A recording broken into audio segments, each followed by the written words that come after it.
Chapter 522. Qing Junyang left the stronghold and returned to the wine shop. She saw that Su Lang was still there reading. Until today, the skinny monkey, whose name she still did not know, was squatting by the side in a daze. This scoundrel was gluttonous and lazy, bullied the weak and feared the strong. He had all the faults he should have. However, compared to the bandits on the mountain who would easily chop melons and cut vegetables, he was indeed less capable and more cowardly, so he did not appear as abominable. These past few years, he often came here to help with some trivial matters, so it was certain that he could not control his eyes. However, unexpectedly, he had never done something as perverted as pricking the window paper to peep at her bathing and coming out of the bath. This made her somewhat have a whole new level of respect for him. In this mountain, who did not believe in the principle of seeking riches and honor in the midst of danger, the skinny monkey became a distinct anomaly, and also a good-for-nothing example. She heard that the first time he killed someone under the guise of allegiance, he did not completely chop a woodcutter to death with a single chop. His tears and snot flowed profusely, and he even had to carry the woodcutter to see a doctor. Fortunately, there was a brother watching from the side who helped him stab the woodcutter to end his life, and only then was he allowed to enter the stronghold. However, if one were to say that because of this she was willing to spend a few nights with this skinny monkey, that would be too preposterous. She still preferred a more scholarly man. Seeing the shrewish Qing Junyang, the skinny monkey could only rely on his large chest hair to pretend to be a man to squeeze out a smile. He did not dare to talk to her, and only pretended to worm his way into being friends with the young man. He asked, "Hey, surnamed Su, do you know that a major event has happened in Jianghu?" Su Fengyin put down the orange prefecture geography book that he had stolen from this old man's son. He laughed and asked, "What's the matter? Tell me." The skinny monkey stood up and swaggered over to sit across from him. Seeing him take the initiative to push a plate of peanuts over, his originally somewhat nervous mood calmed down a lot, and he quietly became a bit more carefree.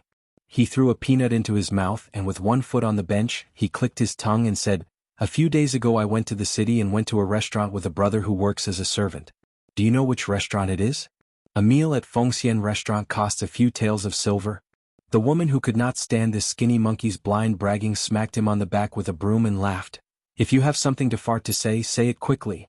With your poor life, how could you know any brother who works as a servant? Going to Fengxian tavern to drink? Why didn't you just say that you were going to Jianghu to visit a courtesan? Isn't that more impressive?" The skinny monkey, whose face was flushed red, swallowed his anger back into his stomach. His imposing manner was weakened by 70 to 80%. He said embarrassedly, "Woman, you have long hair and short knowledge. You are looking down on me?" Seeing that Qing Junyang was about to raise the broom and smash it down, the skinny monkey-like man hurriedly said, "Do you know that the peach blossom sword god, Dong Tai, has come from Liang?" Su Fengyin nodded. "Let's talk later." Qing Junyang went into the house and took out some meat and wine before sitting down. The skinny monkey-like man smelled the fragrance on her body and swallowed his saliva. He said in high spirits, "Didn't the third most powerful sword god in the world go to compete with our military god? Guess what happened?" Qing Junyang was not in the mood to guess riddles, but Su Fengyin smiled and said, "He should have lost." The skinny monkey slapped his thigh. "Wrong. What are you yelling for?" Qing Junyang, who was startled, picked up the broom under her feet and rushed over. The skinny monkey, who was slapped to the ground, did not dare to be angry with her. After sitting up straight, he lowered his voice and said mysteriously, "He was going to lose. That sword god even broke the peach blossom branch. He fought with the military god of Tuoba from morning to night, and then from night to morning. I don't know how many days and nights they fought. Oh Qing Junyang, don't hit me, don't hit me. I'll get to the point." At the critical moment when victory was decided, oh no, when Dong Tai was about to lose, all the hundreds and thousands of masters watching heard a sentence. It came from thousands of miles away from the sky. Qing Junyang's face was full of sarcasm. She sneered and said, "You are talking nonsense again, aren't you? Do you think you are a storyteller telling a fairy tale?" The skinny monkey said with a thick neck, "It is absolutely true." Su Fengyin poured a bowl of wine and did not forget to pour a bowl for Qing Junyang and the skinny monkey as well. He said softly with a smile, "Continue?" The skinny monkey glanced at Qing Junyang. As for whether he wanted to cut her face or her chest, it was unknown. Then he said, "I heard a sentence, Dong Tai, I want to borrow a sword from you. Do you dare to take it?" Su Fengyin raised his wrist to take the wine. He stopped there and did not drink. The skinny monkey was about to slap his thigh, but when he thought of what had just happened, he retracted his hand and said with a fascinated expression. Then the sword god Deng replied, Dong Tai, why wouldn't I dare?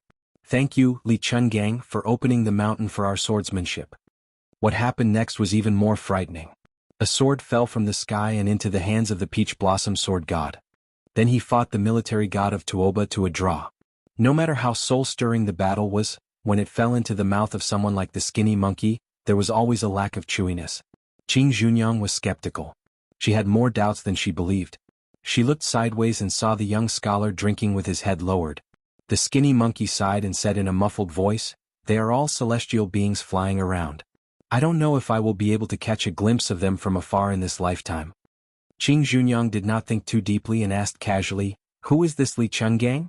Who can lend a sword to the third most powerful person in the world, the peach blossom sword god? The skinny monkey, who had emptied his stomach, said weakly, He is probably a great swordsman from Liang. Qing Junyang saw the young scholar raise his head. It was a stiff face with no expression. He put down the bowl and said, He is a one-armed old man with a sheepskin coat. The skinny monkey curled his lips and said, Who are you trying to fool? A one-armed old man can ride a sword for thousands of miles? You speak as if you have seen him before. The young scholar smiled sadly and said, I will never see him again. The skinny monkey did not know what to say to warm up the atmosphere. He saw Qing Junyang go into the house to work. After eating more than half of the wine, meat and peanuts, he felt bored and went back to the mountain. Qing Junyang stood at the door from time to time and glanced at Su Lang. There was a long sword with a green scabbard on the table. She squinted her red phoenix eyes that even she would be jealous of. She just pursed her lips and stared blankly. Other than 2 meals, he just sat there. Qing Junyang still couldn't sleep even after the sky darkened. Through the window she saw the flickering oil lamp outside.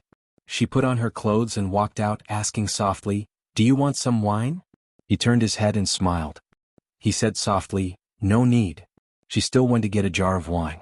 It was one of the few remaining good wine. After opening the seal, the aroma filled the air. She said, I will drink by myself. After drinking a few bowls, she asked, You really don't want to drink?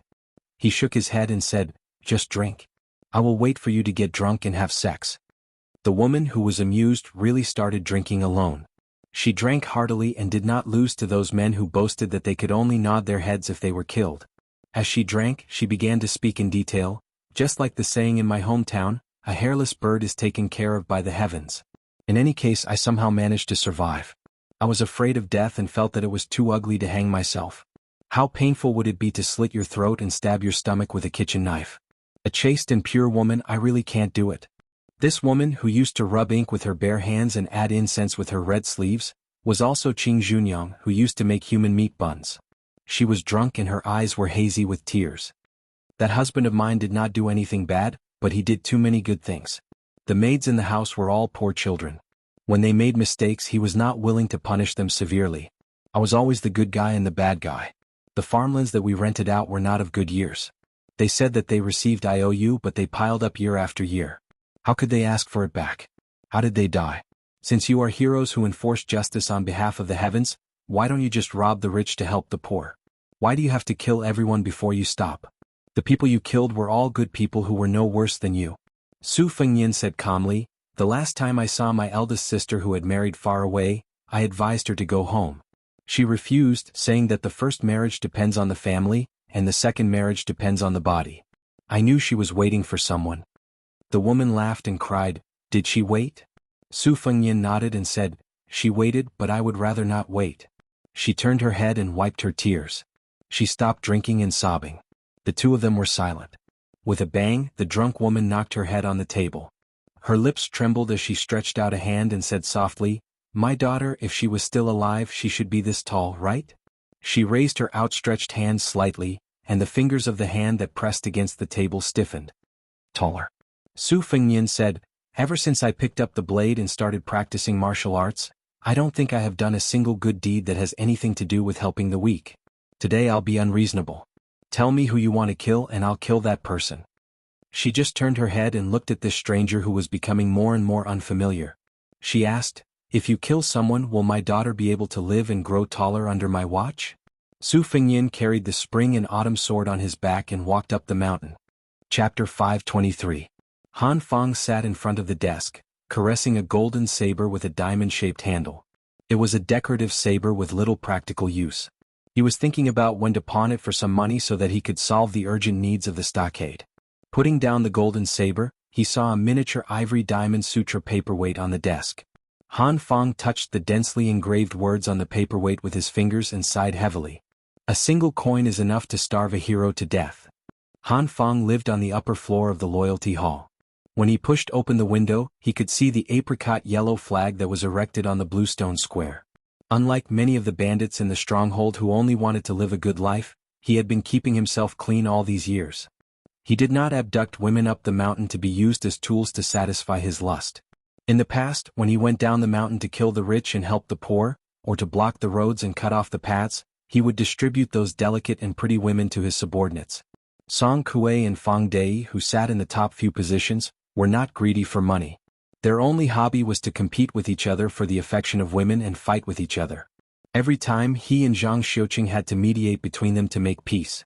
Just like this time, when Song Kuei was beheaded on the execution field, the wives and concubines he left behind in the stronghold would become the playthings of the rest of the brothers tonight. This was also the reason why Han Fang was unwilling to take any wives or concubines. As a bandit, few people could enjoy their old age in peace. It was already a blessing from God to be able to live to the age of half a century. The stronghold was at its peak. Excluding those who had families to feed, there were more than 200 brothers who could ride horses and kill people. They came and went like the wind. There were no military town station soldiers in the hundreds of li around Mount Liui. The local government was not strong enough to suppress the bandits. When facing their own stronghold, they would be thanking the gods if they did not go to the government office and behead the officials row by row. However, now that the stronghold had lost its power, there were only a dozen or so capable subordinates. Many of those who used to be brothers in the past had died, and most of those who were still alive had gone to the other strongholds on the mountain. Those who were left behind were burdened by injuries and injuries. They were raised in the stronghold and had bad tempers. They either complained about the lack of fresh women or complained about the lack of wine and meat. Han Fang also knew that she was burdened by her reputation, so there were many things that she could not say, and she could not even show the slightest expression. Now the only one who could speak the truth was Zhang Xiuqing, whose family background was similar to hers. It was not scary that the monkeys would scatter when the tree fell, but it was frightening when everyone pushed the tree away. Some of the nearby strongholds who used to rely on him for food spared no effort in luring gold, silver, and pretty girls to gather a large number of men and horses, and from time to time, they would bring their brothers to the foot of the mountain to kill to their heart's content. A few of the villages who used to have secret connections with Mount Liui were all wiped out without any consideration for old relationships. Those leaders were unscrupulous in doing things and were never particular about the means. Some of them even flirted with the government, military school, and constables, throwing large amounts of silver into their pockets and even helping the government to do the dirty work that should have been done by the government. Not long ago, an official who had a good relationship with the Silver Bottle stronghold spent 500 taels of silver to privately hire villains from the stronghold to slaughter the entire family of a small official who was not from the village. Even a few young children were not spared. It was said that they were hung on a long spear just like that. Some other strongholds licked their faces and became willing dogs for the stewards of the Shen family's cottage, acknowledging their uncles as their godfathers. There was even a 40-year-old stronghold leader who took a young woman from the cottage as his godmother, just because she was the favored concubine of a ferocious demonic cultivator in the cottage. These shameless things, especially the collusion between the government and the bandits, were always despised by Han Fang. It was no wonder that such a large loyalty stronghold was declining. It was funny that the stronghold was able to disperse and not fall down thanks to Lady Green Bamboo at the foot of the mountain. If it were not for her half-year affair with one of the top demons in the cottage, the other big strongholds would have come over with real swords and spears to take over the stronghold. After 2 knocks on the door, Zhang Xiuqing pushed the door open and entered without waiting for a reply. He and Han Fang got along well and was also the military advisor in charge of the internal affairs of the stronghold. There was no need for him to be pretentious over the details. When Han Fang saw this trusted subordinate whom she had known for many years, her mood improved. She called out Zhang Xiuqing's name and smiled. "Fu Ling can't sleep?" Zhang Xiuqing's face was gloomy. "Fang Dei and Hong Qian are fighting again. They even threatened to sign a life and death contract, saying that they cannot live under the same sky. They asked me to write the contract. In a fit of anger, I ignored both of them to save myself the trouble." Han Fang smiled. Is it because of the concubine that Song Kuei bought from the brothel for 200 taels of silver? Zhang Xiuqing snorted coldly. They keep saying that they are willing to risk their lives for their brothers. In the end they are still going against their brothers because of a woman. Han Fang said guiltily, I also know that the woman has been having an affair with Hong Qian for a long time. She should have entered his house. However, Fang Dei was envious and insisted on interfering. It was indeed unreasonable of him to spoil this good thing. Hong Qian went to private school for a few years in his early years and learned a lot about medicine and astrology from you. He also has a lot of ambition. This kid is only 24 or 25 years old and he wants to fight for a title and bring glory to his ancestors. If it wasn't for your nurturing with his ability, he would have turned for the better and joined a family. If he changed to a village that has a good relationship with the government and secretly changed his household registration, he might have a chance to make a name for himself. Everyone in the village knows that Fang Dei is on good terms with me and he also considers himself as a child of the Han family. So it is my fault for making things difficult for you. Zhang Xiuqing's expression softened slightly. He waved his hand. First Master, you are exaggerating. Fu Ling just feels that it is a pity for this family business. Han Fang sighed softly. The sky wants to rain and the mother wants to get married. There is nothing that can be done about it. Han Fang stood up and walked to the window with the chief strategist. The breeze caressed her face. She looked at the night scenery of the mountains under the bright moonlight. Her state of mind became calmer. Suddenly she smiled. A village woman is like a village woman. No matter how pretty that vixen looks, she is still a village woman. Zhang Xiuqing smiled knowingly. Hong Qian and Fang Dei are just village men. They have never tasted the delicacies of the mountains and seas. Naturally they will fight until their heads bleed. Look, aren't they already invited to the square to compete? Chapter 524. Han Fang pressed her hands on the windowsill. It doesn't matter.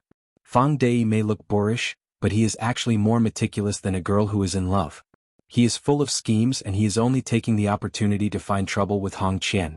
Now that the stronghold is in decline and the third position is vacant, he wants to take the lead and sit under his butt. Hong Qian has a good constitution and a good comprehension ability. His martial arts are improving steadily.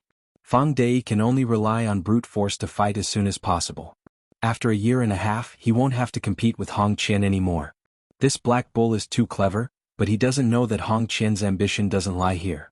Actually, if he makes more connections now, he might need to rely on Hong Qian to hold up the apricot yellow flag in the future. Fu Ling, I will teach Fang Dei a lesson later and make him know his place. You should also say a few words to Hong Qian, who is half a disciple. We are really a father and a mother. Stuff.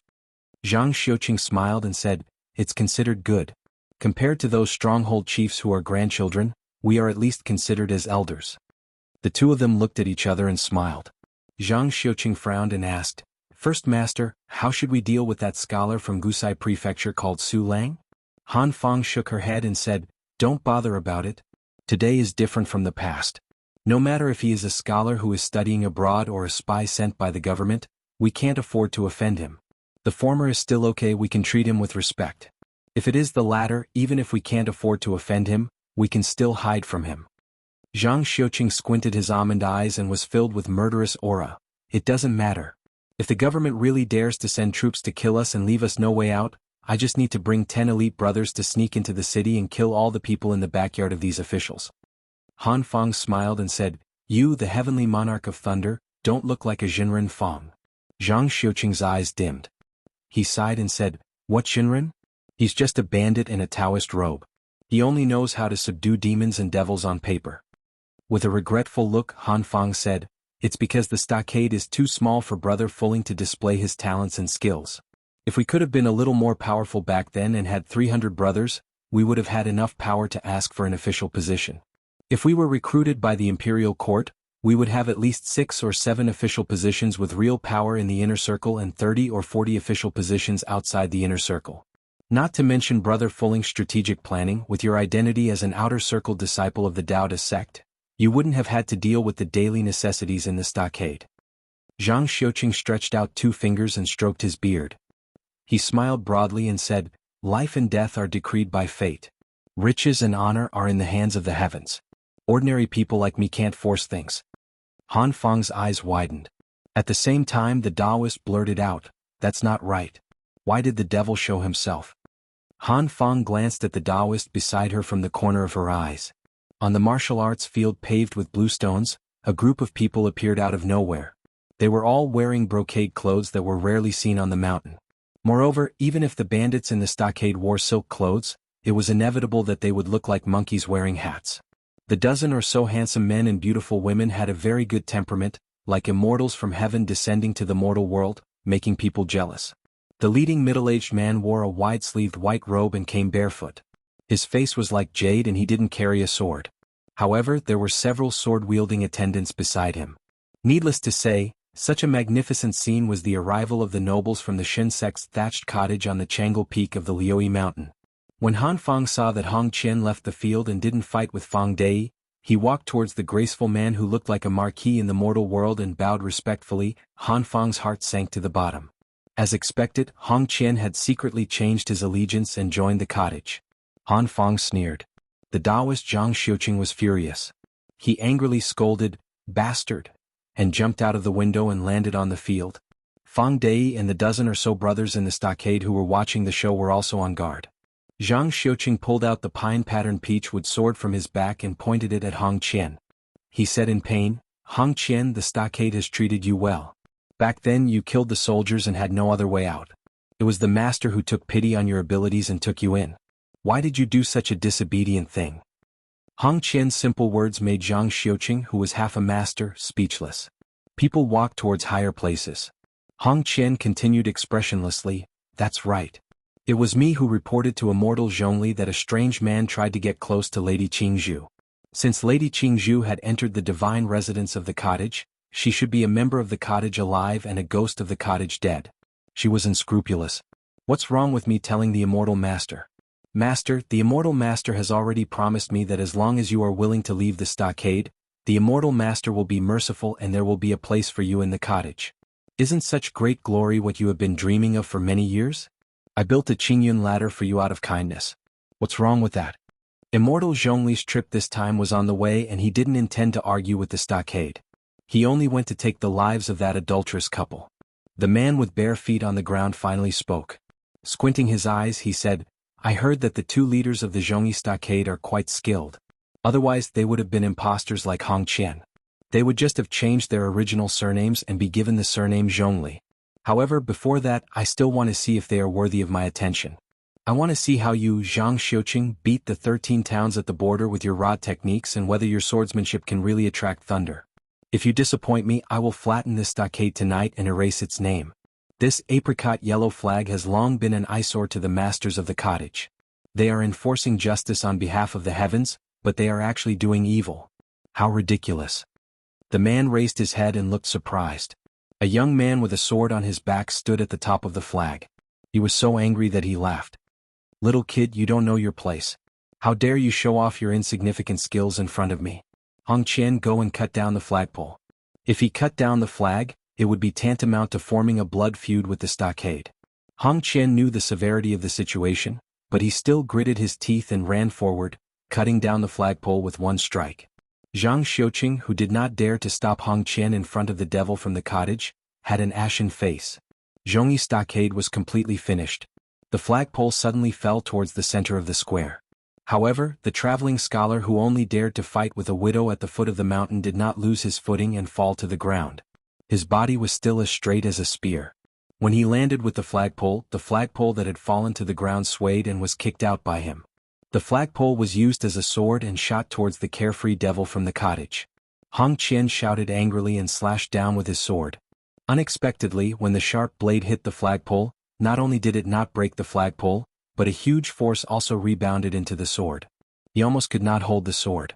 Hong Qian, whose ocean of qi was churning, staggered back a few steps.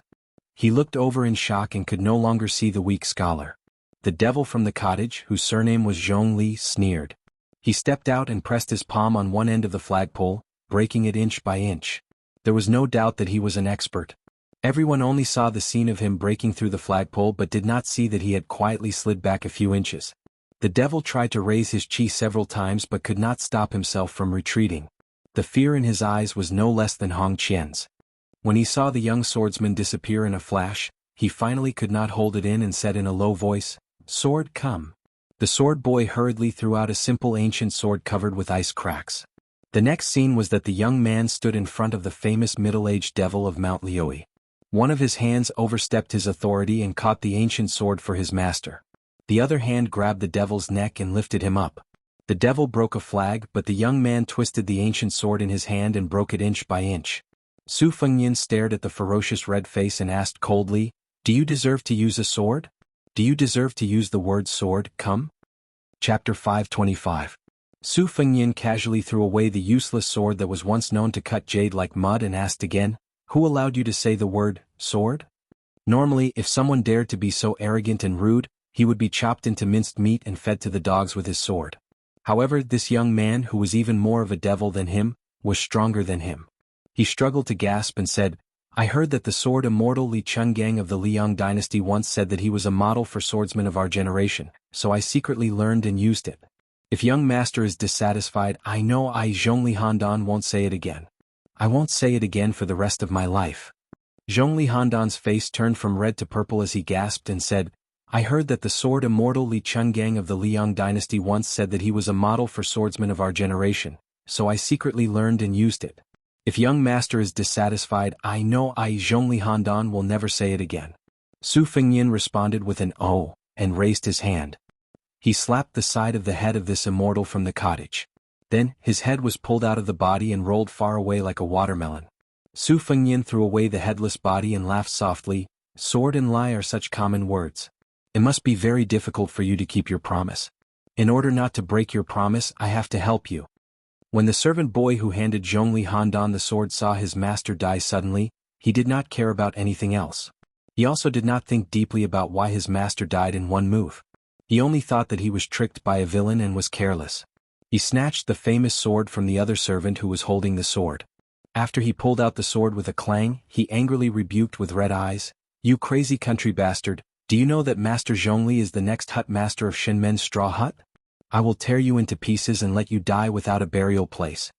In the eyes of Han Feng, Zhang Xiuqing and the others who were not weak in martial arts, the sword boy's sword strike was not to be underestimated. The 5 fingers of Su Fengnian's left hand hooked into a claw, and the head that was dripping with blood flew back out of thin air. Coincidentally, it was split into 2 by the sword boy's sword. However, the splattering blood was all bounced off by a layer of fata morgana. On the other hand, the domineering sword boy's face was covered in blood. His sword chopped open his master's head, and it hovered 3 to 4 inches above the sword-carrying scholar's head. Su Fengnian slowly raised his arm and flicked the sword away from the sword boy's hand with a flick of his finger. The sword broke free from the sword boy's hand and slapped his white cheek. Instantly, a long red mark as wide as the sword body appeared. After the ancient sword with a rare cat's eye stone inlaid in the sword guard left Su Fengnian's hand, it strangely pulled back into Su Fengnian's hand and cracked inch by inch. Su Fengnian smiled at the stunned sword boy and said, "I have never even heard of Shinmen's thatched hut. How would I know who this piece of trash with a broken head is? Your master has just gone to hell. Since you are so loyal, why don't you accompany him? Otherwise, with your peerless swordsmanship of splitting Mount Hua, I believe that you will be buried with him when you return to the cottage." Only then did the sword boy realize the difference between the two of them. He had just said a word when his body was kicked like a drawn bow and flew out 5 to 6 feet away. He spat out blood and died. Su Fengnian then asked, "What do you want to say?" In the square, 2 groups of people with different standpoints were both shocked. Hong Qian quietly moved, wanting to escape from this troublesome place. After cutting down the flag, he had already cut off all ties with the loyal and righteous stronghold. There was no room for negotiation. The big backer that he had found with great difficulty died on the spot. Not to mention how this bloody swordsman would deal with him, just his master, Zhang Xiuqing, and the leader, Han Feng, were enough to make him suffer. Just as he slipped to the edge of the square, Su Fengnian turned around and stared at this bandit who spared no effort to climb up the ranks. He smiled and said, "Leader Hong, don't be in a hurry to leave. This apricot yellow flag was cut down by you because of the grudge between you and the stronghold. It has nothing to do with me. However, I heard from Qingzhu's mother that when her husband's manor was broken into, it was also you who hid your identity and became a guest of the manor for a few months.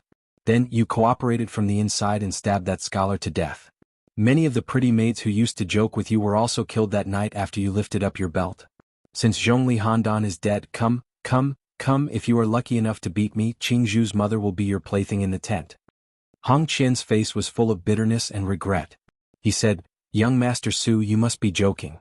How would I dare to be disrespectful to you?" The Taoist priest Zhang Xiuqing suddenly said loudly, "I beg young Master Su to leave this person to me. After this, if you want to kill me, I, Zhang Xiuqing, will not fight back. Do as you wish." Su Fengyin asked back, "That day at the wine shop at the foot of the mountain, didn't you want to cut off my head with your sword?" Zhang Xiuqing said calmly, "As long as young Master Su is willing to let go of the loyal and righteous stronghold, I, Zhang Xiuqing, kill Hong Qian, and I will apologize with my life." Su Fengyin smiled and spread out his hands, indicating that Zhang Xiuqing should go all out to kill and clean up the place. Su Fengyin looked at the apricot yellow flag with the word vermilion written on it and said to himself, "It's not wrong for the government to force the people to rebel.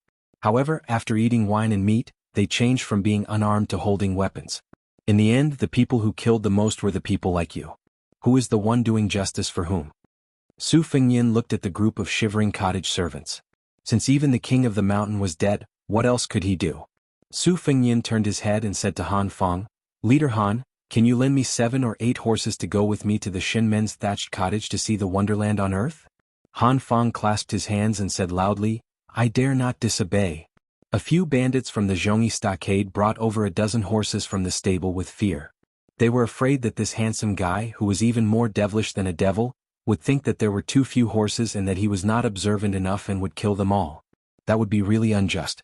Hong Qian was already entangled by Zhang Xiuqing. A few strong men stood still and formed a circle.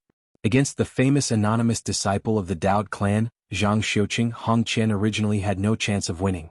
Moreover, most of his martial arts were taught by Zhang Xiuqing. His shortcomings were exposed and he was targeted everywhere. Fang Dei, who was eyeing him covetously, saw an opportunity. He waved his axe and cut a big wound on Hong Qian's back. Hong Qian no longer had the strength to scold this black bull for not following the rules. At this moment, Su Fengyin, who had just pulled the reins and was about to jump on the horse, flashed past. He grabbed the flag with the words "Justice for Heaven" in his hand and rushed behind Fang Dei. He slapped his back. Before the strong man fell, his head was wrapped up by the flag. Like a dumpling, he was slowly suffocated to death.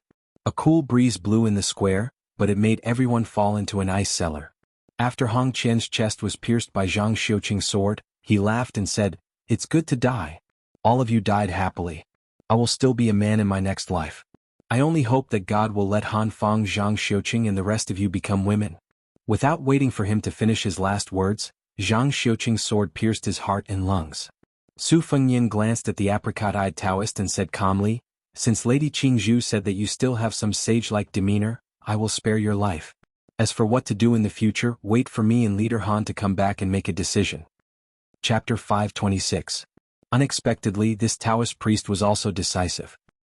He waved away the blood on the tip of his sword and held a peachwood sword upside down. He bowed and said directly, "There's no need for such trouble. Zhang Xiuqing is willing to go to the cottage with Mr. Su." Su Fengyin ordered the cottage attendants coldly, "Bring Zhongli Handan's head with 2 parts." The group rode to Jianghu Peak, which was 2 hours away. There was actually a luxurious carriage outside the Zhongyi village. However, since Su Fengyin did not want to sit in it, no one dared to make trouble. The sects that had the right to occupy a mountain and call themselves kings were mostly rich and powerful. The ones that were far away were like Dragon Tiger Mountain and Huishan Shenyuan, which were opposite each other across the river. The ones that were closer were like Qingyang Palace. They all had thousands of followers. Not to mention the clan leaders, even some small fries were high up in the sky.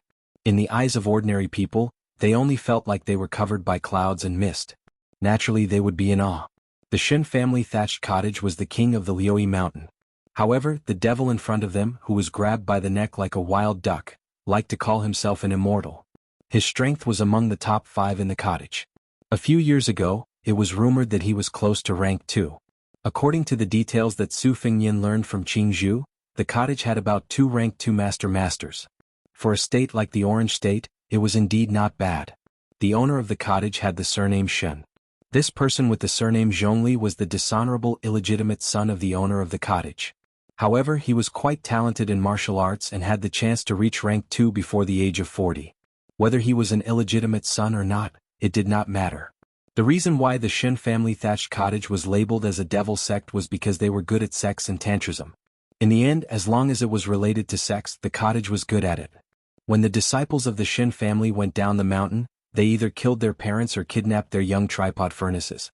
They also escorted mature tripod furnaces to high officials and dignitaries. They even had business dealings with some relatives of the two surnames in the Beimang imperial tent. This was also the reason why the thatched cottage could be so wealthy. In fact, although the Tantrism had always been criticized as heretical, some of the orthodox supernatural powers that originated from Buddhist scriptures were not distorted. This was probably the key reason why the Shin family had so many pillars of martial arts. Han Feng did not say anything. She rode beside this scholar at night. However, her thoughts were running wild. Since he was traveling with his sword, he had slapped the devil Zhongli's head without using his sword. Didn't that mean that he had reached rank 2? How many years had this scholar, who called himself Su Lang, been in his 20s? However, she was not optimistic about Su Lang going to the Shin family's thatched cottage. He was forced to go because he had no other choice. He could not be like the servant boy who died on the spot after saying no. However, she had a headache about how to weigh the pros and cons after arriving at the cottage. Not to mention other things, the cottage had 2 elders from the Shin family who had been in the second rank for a long time. Would Su Lang not care about his life when he had not even drawn his sword out of its scabbard behind him? Or was he confident? Zhang Xiuqing followed behind him. He only felt that this scholar had a strong sense of hostility. It was like the ink that was ground out of a top-grade ancient inkstone. It was unusually thick. Su Fengyin was holding a sword that the sword boy had taken from him. It was modeled after the bronze sword of the Dongyue sword pool. It was thick, black, and simple. Su Fengyin let go of the reins. He held the sword with one hand and flicked his fingers with the other. The sound was crisp and melodious. He suddenly asked, "People like Fang Dei have the habit of swinging their axes and killing people in the busy streets without asking about the right and wrong. Do they only feel satisfied and not have the slightest bit of mercy?" Han Feng mocked herself and was about to speak. Zhang Xiuqing was the first to speak. Fang Dei and Hong Qian, these outlaws, were not soft-hearted people before they came to the mountain. They were all people who killed without blinking an eye. They acted on impulse and did not distinguish right from wrong. To their own brothers, they were naturally worthy of praise for their righteousness.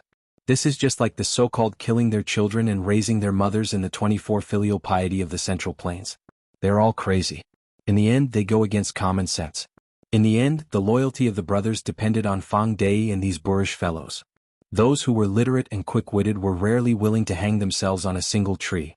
Later on, Zhongyi village was pushed aside by the other villages of Mount Liuyi, and the birds and beasts scattered. Those who scattered were precisely these brothers who had knowledge in their stomachs. After joining other families, they turned around and wreaked havoc on Zhongyi village, sparing no effort. The third boss Song Kue was tricked by one of his former brothers into going to the city, which was why he ended up in prison. Of course, not everyone is so despicable. Many brothers who went up the mountain but did not form a gang or faction to establish a foothold were disheartened, and after going down the mountain, they were still affectionate and loyal to the Zhongyi stronghold. It can be said that they parted on good terms. Su Fengyin nodded and said, "At the foot of the mountain, I asked Qing Junyang for advice on many methods of running a village. I more or less know that it is not easy for you." Zhang Xiuqing couldn't help but curse in his heart. "I beg you, this great devil, to stop asking for advice. You already have such fierce and unparalleled skills and supernatural powers. Could it be that you want to learn from us and build a stronghold for fun?" Zhang Xiuqing's heart was heated. Could it be that Mount Liuyi was going to change? Han Feng also had a telepathic connection. The two of them knew each other. Their gazes met and then flashed away. A sword boy who picked up the luxurious sword inlaid with cat's eye stone from the square came riding over. He anxiously reported, "Young master, someone is sneaking away." In fact, Su Fengyin had already known the truth from the sound of the horse's hooves. However, it was unnecessary for him to turn his head and look. The ruthless sword boy, who had probably learned most of his skills from his master, used the sword as a dagger and took the opportunity to stab Su Fengyin's neck. Even Han Feng and Zhang Xiuqing did not expect this sword boy to be so daring. His unyielding character was even more obvious. Su Fengyin gently threw the bronze sword in his hand. It stabbed into the back of the escaping cottage servant and he fell off the horse. 2 fingers easily pinched the tip of the sword. The 2 horses were still riding side by side. Su Fengyin did not immediately kill the servant. He only pulled out the valuable sword and then smiled, Go to the corpse and pull out the sword. As for whether you want to escape or not, it's up to you." The sword boy was stunned on the spot. Then he broke down and burst into tears. Su Fengyan turned the sword around and kicked him. The sword boy, who had just come back to his senses and was about to pull out the sword, flew out like a kite and hit the mountain wall. He stopped breathing and died. Zhang Xiuqing was as silent as a cicada in winter.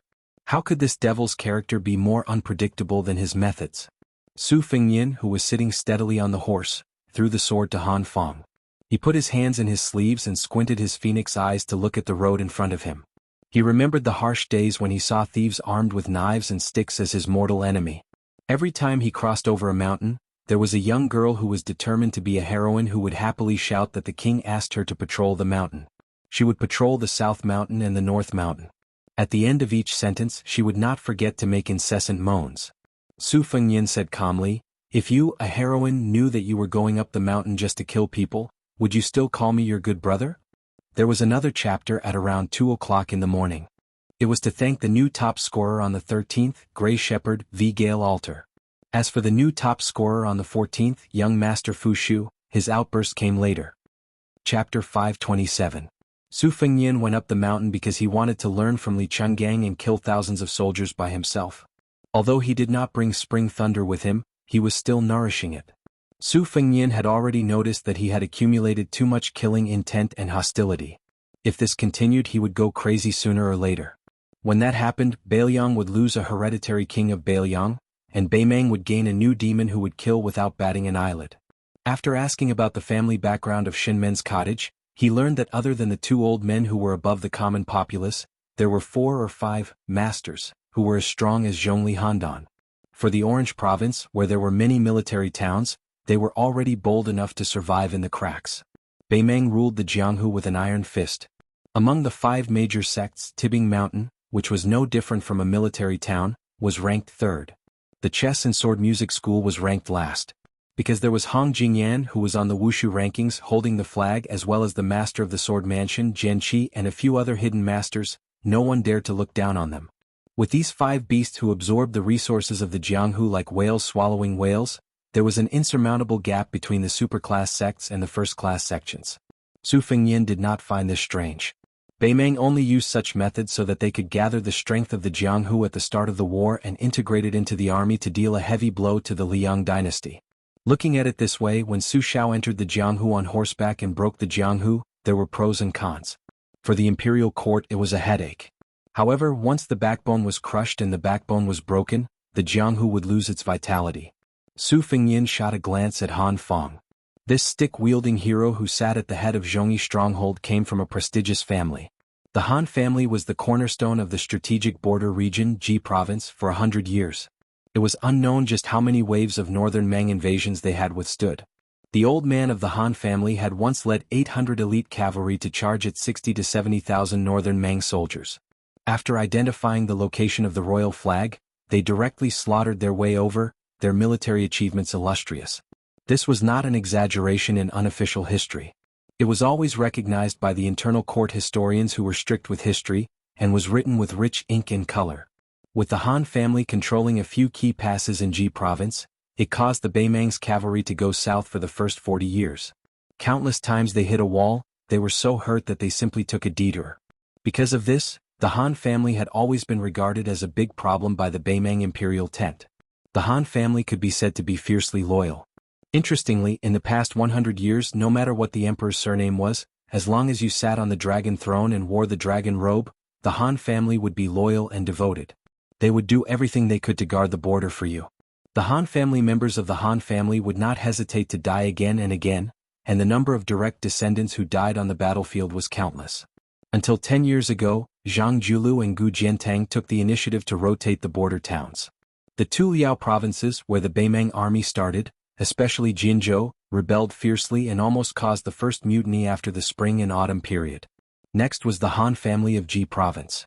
Although the Han family did not express any dissatisfaction and even started to move for some reason, there was a mutiny in Ji province overnight. This gave rise to a famous saying from Zhang Julu, "The emperor is not anxious, but the eunuchs are." The emperor? This was tantamount to setting the standard for the turmoil in Jizhou. The Han family had 100 people, but they were all executed. Afterwards, they were transferred to the border army. Han Feng was listed as a traitor on the Han family's genealogy. However, the Liang dynasty was too far away to reach. It was unlikely that they would come to the hinterland of Juzhou to kill this traitor. Years ago, Su Xiao and his second sister, Su Weisheng, sat around the stove on a snowy night and talked about the world. When they talked about the Han family in Jizhou who had no hope of being avenged, Su Xiao only said one sentence. In the end, Master Han still did not have enough soldiers. His second sister lightly added, the imperial court was certain that the Han family would not rebel because of the burden of loyalty and righteousness. Therefore they deserved to die even more. One needle to the blood, two needles to the bone. Su Fengyan once curiously asked Su Xiao if he was the one who purposely led Beiliang and the Tu Liao to Jizhou. Su Xiao asked him in return, take a guess. At that time, Su Fengyan's temper was as irritable as the dragons in the prince's mansion. He scolded, take a guess your grandpa. Su Xiao only had a good temper with his children. He still smiled and replied, am I not your father? Take another guess.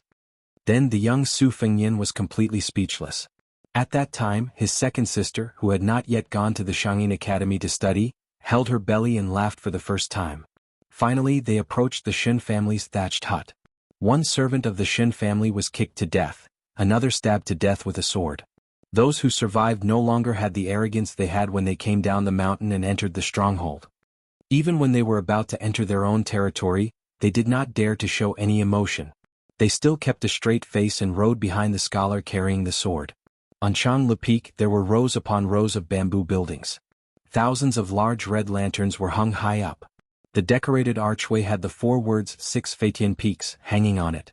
The 2 pillars were made of incomparably expensive golden-threaded cedar wood, which was the wood that needed to be wrapped around. Golden-threaded cedar wood was originally purchased by the government for the imperial family. The construction of the main hall and the pillars of the mausoleum were all made of high-quality Jinan, and the golden-threaded cedar wood was the best quality. During the spring and autumn period, the Central Plains, Western Shu and Southern Tang, and a few other countries, every few years, there would be 1 or 2 cases where dozens of heads would fall to the ground. In the current dynasty, there was even a comical scandal where the emperor of the Zhao family stole precious Jinan wood under the guise of repairing West Chu's imperial mausoleum. Because the golden-threaded cedar wood itself had the effect of a sea of clouds, it did not need to be carved to dazzle people. Su Fengyan rode past the decorated archway and turned his head to look at the golden-threaded cedar pillars. He clicked his tongue and said, what a wealthy family. It was the first time that Han Feng and Zhang Xiuqing personally came to the Shen family's thatched cottage. Apart from the eye-opening experience, they were also very worried. The richer the Shen family was, the more likely they would be buried with them. How could they smile? Su Fengyan looked at the 2 groups of people rushing out from the 2 sides of the main building and said to himself, Su Fengyan, remember, don't treat a level 2 master like a joke. Su Fengyan turned around and stretched out his hand. He said calmly, give it to me. A cottage retinue hurriedly threw over the bag that was soaked in blood and rode forward. The horse's hooves stepped on the white jade square, which was exceptionally loud. From 100 steps away, Su Fengyan casually threw out the bag that contained Zhongli Handan's 2 severed heads and stared at an old man with a white beard that reached his chest. Chapter 528.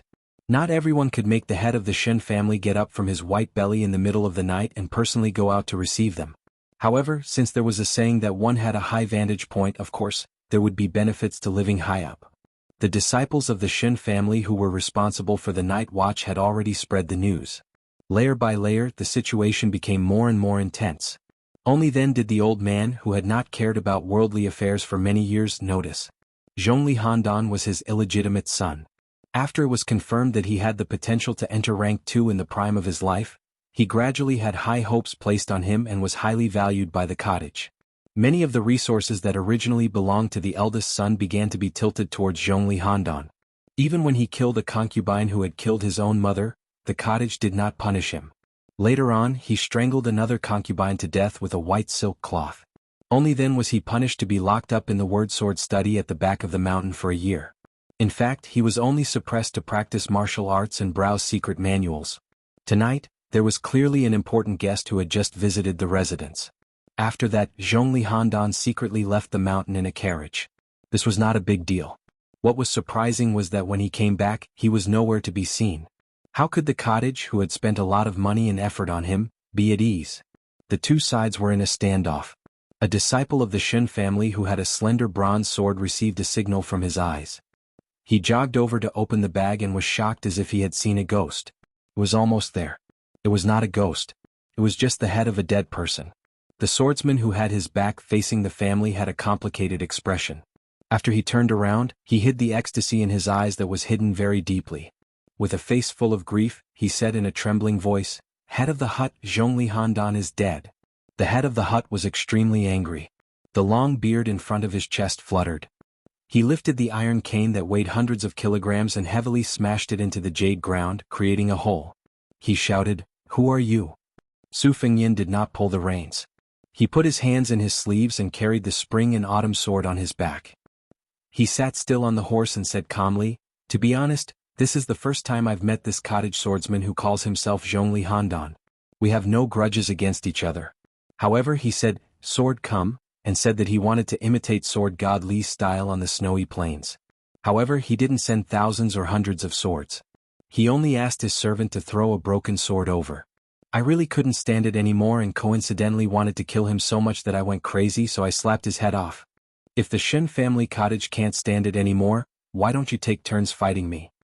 The head of the hut was so gloomy that the nearby disciples of the Shen family trembled and did not dare to look at him. The old man who had been in the second rank for much longer than the young man on the horse with a sword on his back held his cane tightly. He was full of murderous intent. Squinting his eyes, he asked, "Which school are you from?" Su Fengyin said with a look of surprise, "I've already killed your son and you're still nagging me. Am I your father?" Han Feng and Zhang Xiuqing looked at each other. They were considered experienced people in the Jianghu, but they had never seen such a master who was like a ruffian in the marketplace. Good. The head of the hut was so angry that he laughed loudly. He pressed his hands on the huge luminous pearl that was held in the dragon's mouth at the top of the cane. Regardless of whether they were under the protection of the cottage or the direct descendants of the Shen family, there were a total of 60 people present. Among them there were 13 archers on both sides. However, people continued to enter the field. Ordinary people would get lost if they walked in. With such a big family, news would inevitably be delayed. It was like a stone being thrown into the heart of the lake. It would take some time for the ripples to spread to the lake. Su Fengyin silently said to himself, "If you want to kill me, you will be responsible for your own life." Su Fengyin floated down from the horse. His elegance was out of this world. The first wave of water splashing from the crossbow was already in front of him. Su Fengyin slid a few feet and easily dodged the flying arrows. The poor tall horse was shot into a hedgehog in an instant and fell to the ground with a loud bang. A strong man with a broadsword rushed forward in large strides, not giving him any chance to attack. Su Fengyin suddenly sped up. When he brushed past the man, he waved his sleeve and the man's huge body flew to the side. Just the sound of the man's shoulder breaking was very shocking. The 3 swordsmen from the cottage who followed him knew that things were not going well. In an instant they set up the tripartite sword formation, which could be considered common in the Jianghu. The blades of the swords were dazzling. Su Fengyin spread out his hands and grabbed the tips of 2 swords. His body flipped back and dodged the middle sword. The 2 swordsmen between his fingers immediately twisted. One of the swordsmen who was smarter and more cunning also did a flip to prevent his sword from falling out of his hand. The other swordsman's movements were slower. The swordsman who managed to save his face secretly felt lucky. A force surged from the tip of his sword to his wrist. His body was fiercely pulled forward by the force. Just as he was about to abandon his sword and retreat, Su Fengyin held his sword and moved to the side like a fish swimming in water. The back of his hand suddenly hit the swordsman's chest, who was caught off guard. A cloud of scarlet blood spurted out. When the swordsman stumbled back, Su Fengyin raised his leg, which was not higher than his knee. He kicked the swordsman's calf with a huge force, causing his body to fly forward. Then he hit the man's forehead with his knee. Blum. The swordsman fell on the white jade slab. He only twitched twice symbolically before he quickly died with the ups and downs of his life. Su Fengyin flicked his sleeves, and the second wave of arrows shot by the crossbowmen fell into 2 treacherous vortexes. In the end, they were stabbed in the opposite direction. Only those who were quick enough to dodge were able to escape, but there were still 3 crossbowmen who died. Most of the people in Shinmen Cottage were swordsmen. 7 people, 7 swords, and 7 swords were released instantly. Every sword carried a strong momentum that did not care about life or death. It seemed that these Jianghu heroes were also stimulated. Every sword attacked the enemy's vital points. Su Fengyin was not in a hurry to kill the enemy and break the array. He glided like a fish as if he was taking a leisurely stroll. The slender figure with the sword on his back dodged elegantly. Except for a few swords that pierced his lower body and moved a little, the other dozens of swords that were released in 7 or 8 breaths could not make his feet leave the ground. This scholarly young man's body rose and fell like the tide, but he did not fall. No matter how many swords attack, my feet will take root. A man in purple with a golden crown who was calmly watching the battle stood beside the master of the cottage. After seeing his father nod, he unsheathed his sword like a dragon's roar. The sword aura was faintly lingering. In the gap between the 7 swords, he stabbed viciously towards Su Fengnian's heart. Su Fengnian formed a circle with his hands and covered the long sword. The green sword aura that was close to his heart could not pierce forward. His palms drew a circle again and the sword followed. The man in purple who looked like Zhongli Handan frowned slightly. He did not forcefully hold the sword. Instead, he pushed his palm on the sword hilt and finally pushed it forward a few inches. Su Fengnian floated back and dodged the attack in the 7 swords. The crossbowmen who were watching the situation immediately released the 3rd wave of arrows. They did not want to kill the enemy, but they did not want to give the swordsman a chance to breathe. The moment of breathing was like the moment of yin and yang. Those evenly matched life and death battles competed on the exquisiteness of breathing. Of course, there was also the degree of vigor. Both sides strangled each other like needles pricking each other. It was a matter of who leaked more slowly. Back then at the riverbank, in the blink of an eye, an old man wearing a sheepskin fur coat killed 600 iron armors with a single breath that circulated for 800 li. Su Fengnian, who had entered the initial stage of the Great Vajra realm, did not advance. Instead, he retreated, causing the arrow rain to miss again. The man in purple's expression changed slightly. He used his chi to control his sword and retreated with the sword. The mirage expanded and resisted 6 swords. His 5 fingers formed a hook and pressed down on a head. The majestic vigor at the tip of his fingers caused the head to explode. His hands rolled up his sleeves and tied his hair. The remaining 6 swords completely lost their aim. After a series of messy collisions, they no longer had their original order. Su Fengnian used the half-baked Wuxia's 18 slaps that he stole. In the blink of an eye, he killed 6 swordsmen who died with their eyes wide open. Su Fengnian, who was standing among the corpses, raised Kunlun with both hands. He closed his eyes and said softly, "Old man Li, why don't you open your eyes and watch me kill a few people in one breath?" Chapter 529. 6 corpses that had been slapped to death by Hu Shao lay on the jade square with the scholar in the center. Blood flowed everywhere. After this battle, the archers were all stunned and forgot to shoot the next wave of arrows. The long-bearded hut owner shouted angrily, "Disciples of the Shen family, go first." 2 encirclements were formed in an instant. The small circle was made up of more than 20 members of the Shen family, mixed with the men of sacrifice cultivated by the cottage. The outer circle was made up of more than 40 guests of the Chang'e Peak. As the battle became more and more intense, more than 30 people rushed into the white jade square. The small circle suddenly shrank. More than 20 swords and knives combined. Su Fengnian's left foot moved about an inch, his hands raised to break the river and shake the Kunlun mountains. Together with the knot of black hair that the blind Guqin player had learned by imitating Hu Zhao's rhythm, he had the demeanor of a great grandmaster. His body swayed and his chi flowed east like a long river. The disciples of the Shen family had been practicing martial arts since they were young. They were blessed by nature when it came to training their bodies. They also had superior secret manuals and masters to guide them. The 20 swords and knives attacked in a strict manner. Although they were defeated by the mighty chi, the small circle recovered and spread. Only a few people's swords and knives left their hands and were destroyed. Most people were safe and sound. The few who lost their weapons almost simultaneously caught the upper-class swords and knives thrown by the people in the big circle behind them. The circle shrank and stretched, showing the power of the Shen family cottage. West Shu had the largest dragon wall in the world. It was even bigger than the current 9-dragon wall in the Liang imperial city. When Li Chenggang used 3,000 streaks of sword chi to roll across it, it was called the opening Shu style. Su Fengnian, who had fought against more than 60 martial artists alone, silently said, "Sword, rise." Su Fengnian used Wudong Wang Zhongluo's one-finger Kanglan style to start. The spring and autumn sword on his back was unsheathed. The sword chi covered the entire Chang'e Peak. Spring and autumn flashed by. Su Fengnian stomped his feet fiercely, creating 2 pits on the jade floor. Between heaven and earth, there was a stream of splendor like a flowing comet. Compared to the somewhat crude swallow-circling flying sword of the past, it truly surpassed the realm by too many levels. It was already close to the level of the Wu family's sword mound. At the Battle of the Reed Marsh, when Zhao Luding faced Li Chuangong's two-sleeved green snake, he did not panic in the face of danger. He borrowed the second most famous sword of the age, the Su of Gojoseon, from the hands of the sword attendant. This was drawing qi to control the sword. Su Fengyin, in an extremely rude and unreasonable manner, continued to slap randomly. This was a summary of the main points. On the other hand, the spring and autumn sword qi rolled out like a huge net. Wherever the sword qi reached, not only did it engulf the 20 people in the small circle, it also engulfed the 40 people in the big circle.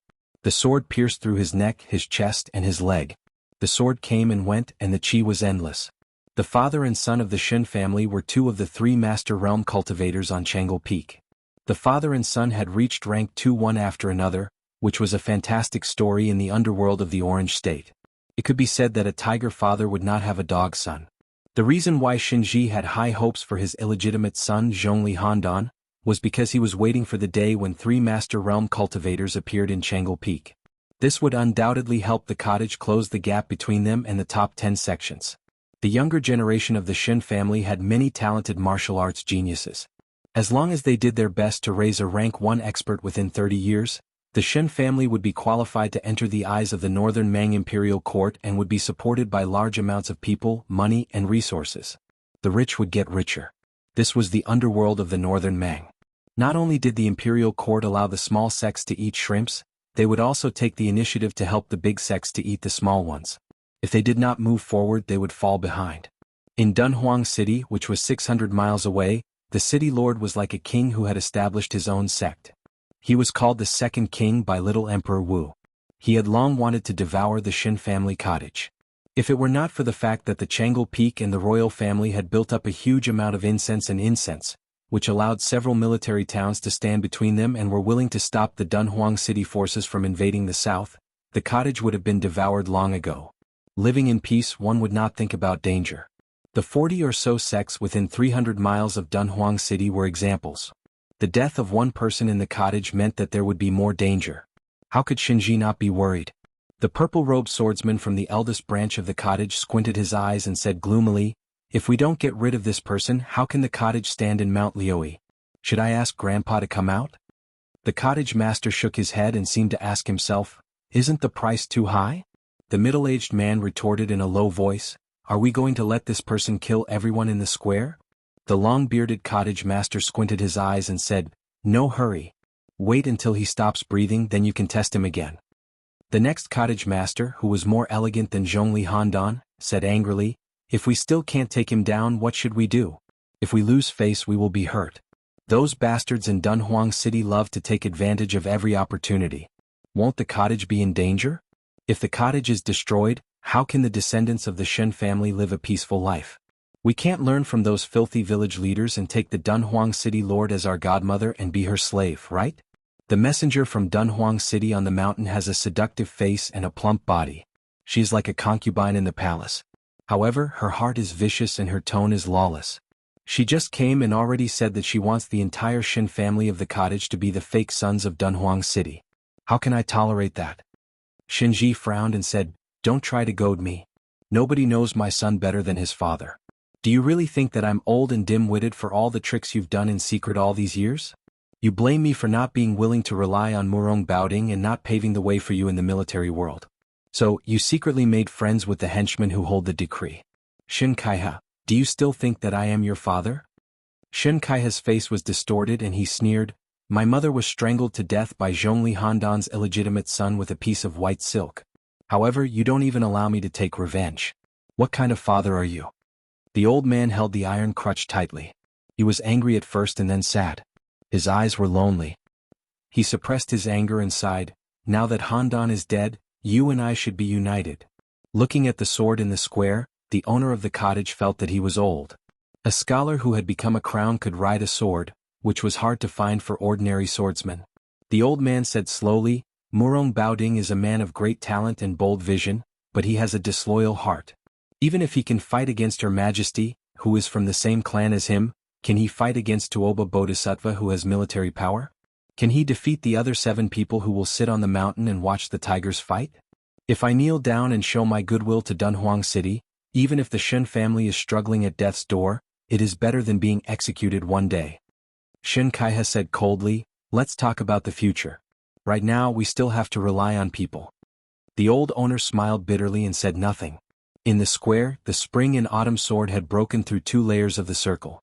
More than half of the people were dead or injured. Chapter 530. The sword returned to its scabbard. The purple-clothed Xianxia swept into the arena and fought a thrilling battle with this elegant swordsman. His figure was nimble and his purple sleeves fluttered. It was a very beautiful sight. The battlefield continued to shift. Xianxia was punched in the chest by the hut master Xinji, who was 20 steps behind him. The latter's expression changed slightly. He lifted his walking stick and rushed forward, supporting this eldest son of the hut master. Xianxia stood behind the long-bearded hut master.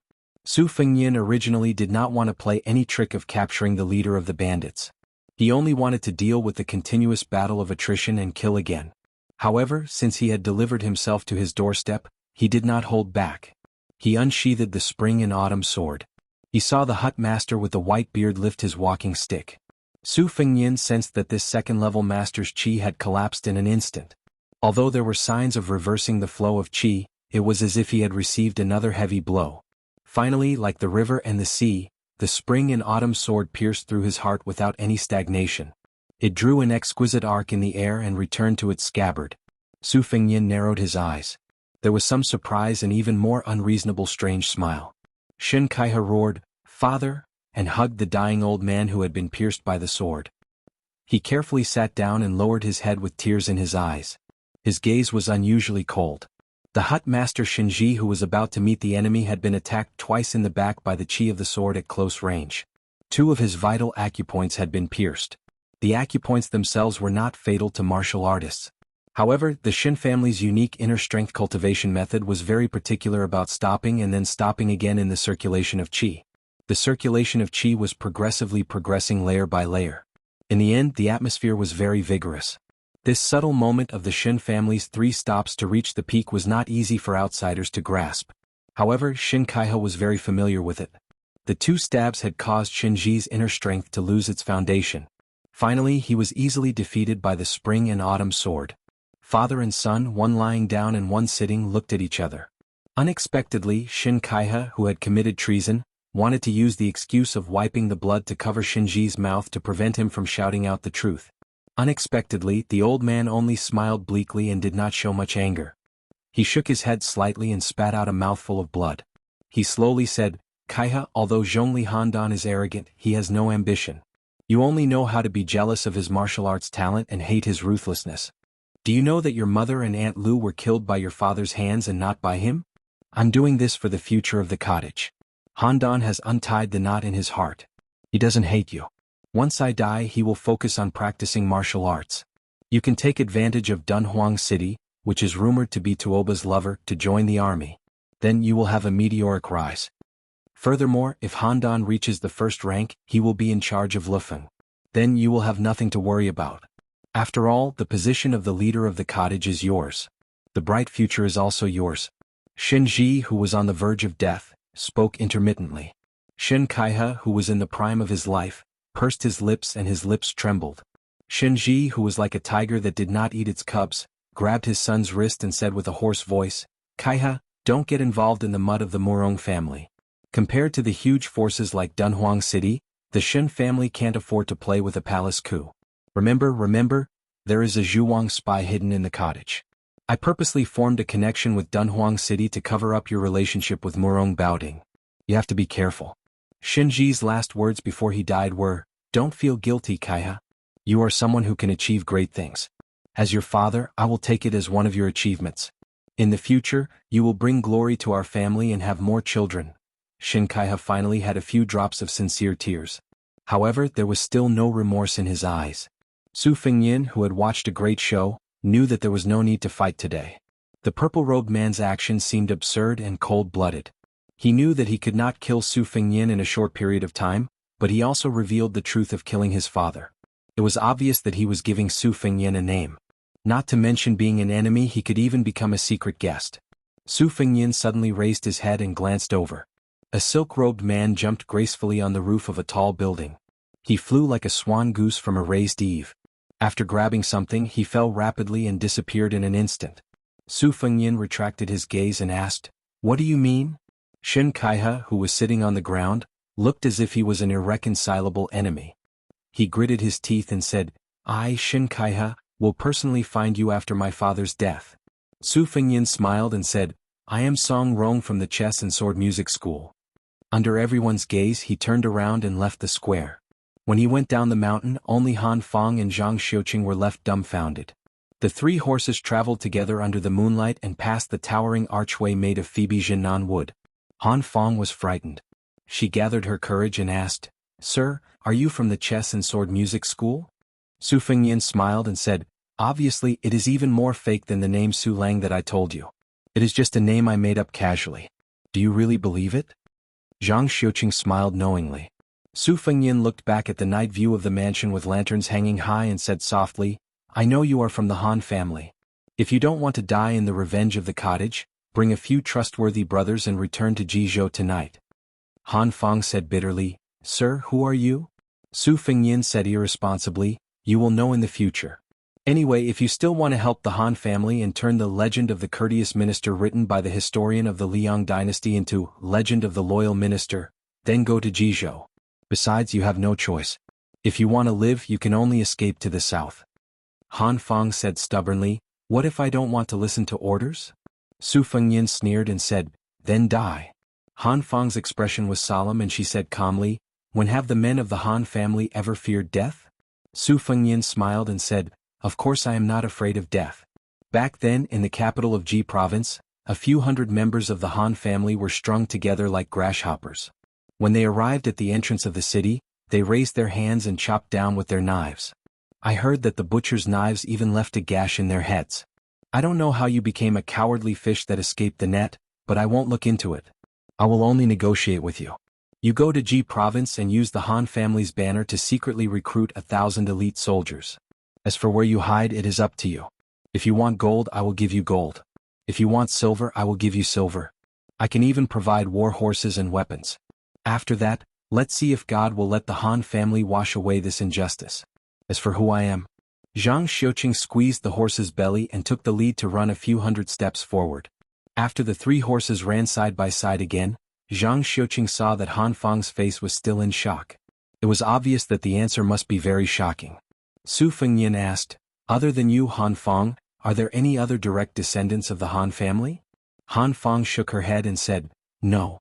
Su Fengyin sneered and said, "Fortunately, otherwise I would have killed them for you." Han Fang was slightly angry but she suppressed it. Zhang Xiuqing's eyes were shining. The reason why he did not abandon Han Fang after the decline of the Zhongyi camp was because he, Zhang Xiuqing, no longer hoped for the day to come. When he interacted with Han Fang, he was more of a friend and confidant. Unknowingly, there was no master-servant relationship between them because Zhang Xiuqing knew that Han Fang controlled people too rigidly. She did not know how to reward and punish. To put it bluntly, she was soft-hearted. She was definitely not a wise ruler who could conquer the world. Zhang Xiuqing did not mind being someone's dog as long as that person showed enough shrewdness and skill. Su Fengyin put his hands in his sleeves. Thinking of the warmth of the past, the corner of his mouth raised slightly and his eyes were gentle. "I can't believe I met you in Juzhou." Chapter 531. Su Fengyin asked Han Fang and Zhang Xiuqing, the two smart people, to go to Zhongyi village to pack their luggage. He went down the mountain alone and came to the wine shop. He saw Qing Junyang lying there sleeping soundly. If she was seen by the skinny monkey, who was as impatient as a monkey, wouldn't he drag her into the depths of the forest or the fields and ride her like a mare? After Su Fengyin sat down, he reached out and patted her cheek, which made her shiver. The woman, who had been through a lot, subconsciously wiped the corner of her mouth, afraid that she would forget herself. Most women were like this. They loved beauty, cherished reputation, were afraid of pain, and were even more afraid of death. Of course, there were exceptions. Su Fengyin had seen too many women who were not inferior to men. He did not dare to underestimate them. Moreover, for women who were more beautiful than 70 yuan, he did not mind if they were older. As long as they were not life and death enemies, he would be kind to them. Qing Junyang was in a daze. She hugged her collar tightly and did not notice anything strange. She was relieved. This expression hurt Su Fengyin. Qing Junyang was experienced and was familiar with the relationship between men and women. She saw the young man's helplessness from the corner of her eye and smiled. "Little bastard, you don't even dare to knock on my door. I'll piss you off." Su Fengyin said straightforwardly. Zhongyi village angered the devils of Shen Men's thatched hut. Han Feng and Zhang Xiuqing will take you south to Jizhou to escape. I think the days will be bumpy, but it should be better than being a fish on the chopping block. You will live a more comfortable life there. However, it is up to you whether you want to go to Jizhou or not. I won't force you. I'll tell you in advance that Zhongli Handan of Chang'e Peak Cottage is dead. You have no one to rely on. Qing Junyang was stunned. She mumbled to herself, dead? Finally dead? Su Fengyin nodded and said, he can't be more dead. I'm not lying to you. Qing Junyang lay on the table and stared blankly. Her breasts were out to scare people again? Was he not afraid of crushing the table? Su Fengyin looked at her openly and asked with a smile, do you know how to ride a horse? Qing Junyang winked and said, I can even make human meat buns. How can I not know how to ride a horse? Su Fengyin's eyes looked strange. He nodded and said, you know how to ride a horse. Qing Junyang's charming eyes were like silk. Under the table she gently stepped on the foot of this sword-bearing wanderer and softly said, isn't that so? If you don't believe me. Su Fengyin shook his head. I'm not a casual man. Qing Junyang stopped teasing him. She lowered her eyelids and said softly, I'm a casual woman, right? She did not even question at the end of the sentence. And he, of course, of Lady Nen laughed. Junyang he, was that was that. Biqing Junyang did not seem to take it seriously. She said with a worried face, what can I do in Jizhou? Su Fengyin stroked the empty wine jar with 2 fingers and said softly, continue to be the lady boss of a wine shop. Remember to sell good wine. Don't open a black shop and make human meat buns. The sound of horse hooves was heard. Han Feng and Zhang Xiuqing brought less than 20 riders down the mountain. They got off their horses and came to the table respectfully. Qing Junyang looked at the 2 leaders who were like mice that saw a cat. She was confused.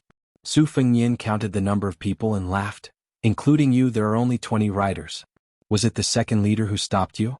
He didn't ask you to drag the whole village down with you. Han Feng blushed. Zhang Xiuqing smiled and hit the nail on the head. If she had not tried her best to stop them and only brought 18 strong brothers to Jizhou, Han Feng would have wanted to bring them all to the south. Su Fengyin stood up slowly and walked around the table to Qing Junyang's side. He picked her up and put her on his horse. He raised his head and said, Qing Junyang, go to Jizhou. Find a man you like and marry him. If anyone dares to talk bad about you, I will let the 2 leaders tear their mouths apart. On the horse, the young woman who was still drunk suddenly cried. She bent down and hugged the scholar's head, but she did not let go. For a long time. Su Fengyin finally said with great difficulty, I can't breathe. The men of Zhongyi village were stunned. Moreover, Qing Junyang had a moment when she was shy like a young woman. Su Fengyin said softly, live well. There is no greater principle in the world than this. She nodded and wiped away her tears. The 21 riders gradually moved away. Su Fengyin waved his hand and touched his head. He said softly, so fragrant, so heavy. Other than having a funny name, Du Qinglu only had a very ordinary face. His skills were average among the foreign officials of the Shen cottage. He could not participate in confidential matters. 5 or 6 years ago he went to Chang'e Peak. Because he practiced a set of sharp swordsmanship that was not known in the Jianghu, the moves were not flashy, but they were very murderous. Thus, he was often caught by Zhongli Handan to compete with him and practice his swordsmanship. Du Qinglu was not a loner. He got along well with many officials on the mountain. He was a small character who was willing to lower himself to get to know people. He was also one of the few important officials in the cottage who was willing to be nice to the bandits. He often went down the mountain to drink and laugh. Chapter 532. This chapter is not updated on the 18th. It is a chapter to thank the new top scholar for his calligraphy. The mansion of Shinmen Cottage was in chaos. As the night deepened, more and more red lanterns were hung. Many of the acquaintances began to gather and whisper to each other. Those who did not have time to get close to the fight were all shocked by it. 34 people died in the encirclement of the young swordsman who went up the mountain to pick a fight. Even the head of the cottage, Shenji, was stabbed in the heart. Because of the rolling sword Qi, Shenji, who had been in the second rank for many years, was careless and died, which did not cause too much speculation. After cleaning up the mess, Shin Kaiha in purple went to the back of the mountain and knocked on a wooden door. He told a white-haired old man about the situation at the top of the mountain. The old man did not say a word. In the end, he stared at his grandson's eyes. Xianxia sat upright and did not move, especially with a straight back. The old man in Chang'e Peak was like a retired emperor who retired after abdicating. He finally spoke in a plain tone, "Bury your father early to avoid leaving a topic for gossip." Xianxia knelt down and cried bitterly, "I am unfilial." Now that his grandson was no longer observing his expression, the old man slowly showed his weariness, just like a piece of rice paper that had been laid out for many years, but after a drop of thick ink had been dripped into it, he would eat the ink later. He no longer mentioned this matter and asked, "How is that woman from Dunhuang?" Xianxia choked and said, "I don't know if she took advantage of the chaos to go down the mountain or to loot a burning house." The old man said in a low voice, "You gradually alienated yourself from the governor of Orange State. You can't expose yourself and make him hate you. But I will draw a bottom line for you on behalf of your father. If you dare to cross the line and insist on using the lives of the Shen family as a bargaining chip for your future, since I already have several great-grandsons, Shenji and Zhongli Handan are dead, I don't mind losing one of you. If I can't help you up, why should I help you?" Xianxia, who kept his head down, said, "I know the severity of the matter."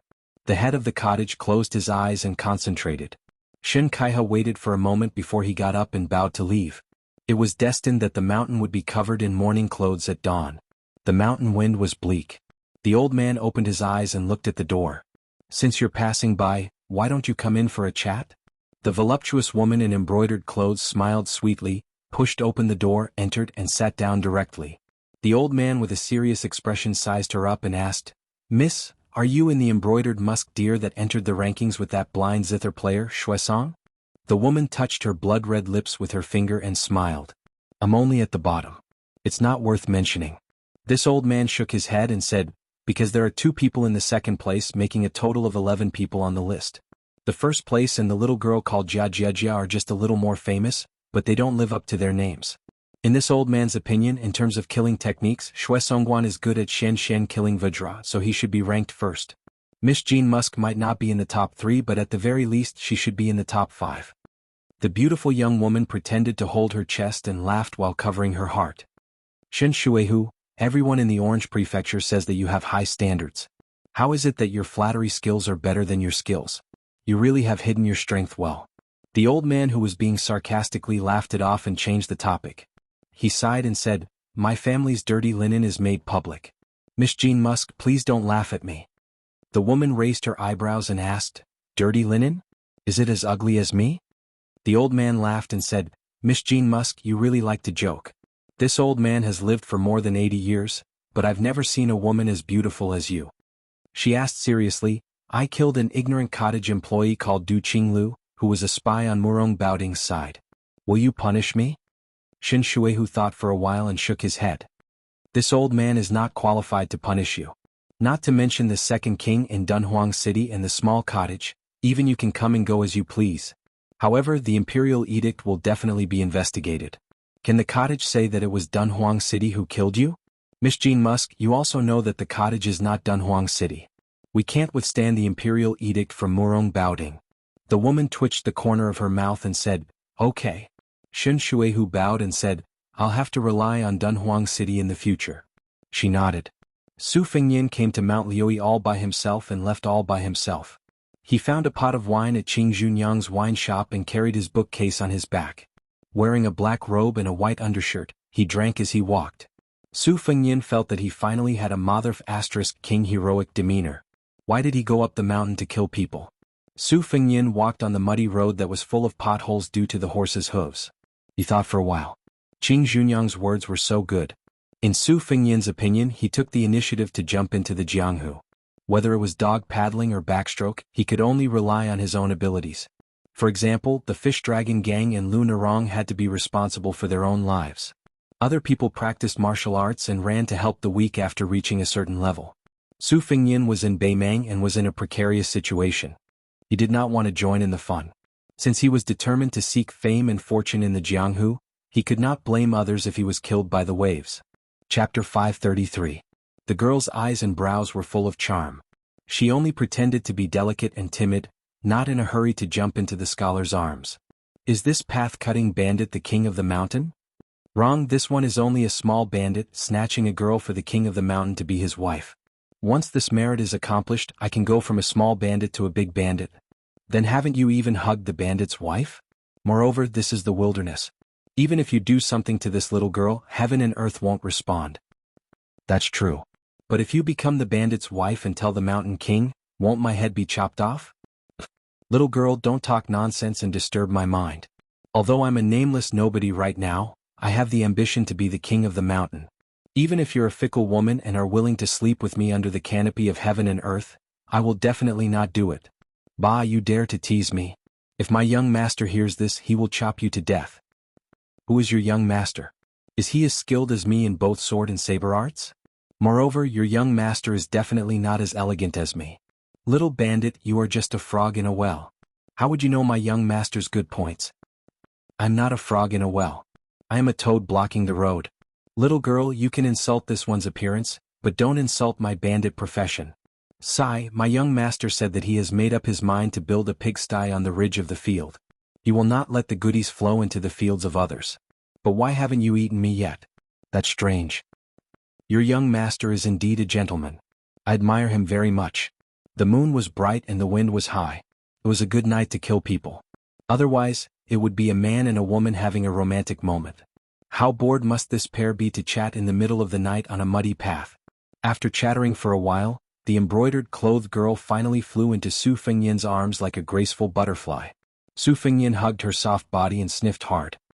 He closed his eyes and said with intoxication, "After smelling it, your scent is still the most fragrant. It's even better than seeing a piece of delicious roasted sweet potato after you've lost your mind from hunger." The woman hugged him tightly and pressed herself against his chest. It was as if she wanted to rub herself into his body. She murmured, "This servant was originally called Sweet Potato." The young man and woman, who were master and servant, walked out of Baelyang at almost the same time. It seemed like a warm reunion in a foreign land, but who would know about the soul-stirring journey that belonged to each of them? She was always smiling at the people she cared about. "Sweet Potato, loosen your grip. You're choking me." "Young master, you are now an expert, an expert, an expert. Then you should loosen your grip. It's inappropriate to keep hugging her like this." "Oh, young master, you have an extra sword. Show it to this servant? If you need to clean the sword, just leave it to this servant. You're asking for a beating. Don't play any tricks. Let go of me." "Young master, the last time you returned from your travels in Wutangan, you said that there was a powerful swordsman who killed a beauty with a single sword. Was it this sword? Can't you have some rules?" Su Fengyan didn't know whether to laugh or cry. He slapped her buttocks and used a little force to break free from the beauty's embrace. He glared at her and saw that her face was strangely red, as if she had taken an aphrodisiac. The two of them looked at each other. Su Fengyan pinched her nose and said with a smile, "Why are you here? What are you doing in Shinmen Cottage?"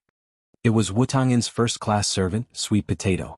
Her eyes were filled with hidden bitterness. She enunciated each word clearly and said, "I missed you, young master." Su Fengyan pretended that he was going to hit her. Sweet Potato leaned over and looked like she was going to let him do whatever he wanted. Su Fengyan frowned. Sweet Potato smiled and whistled.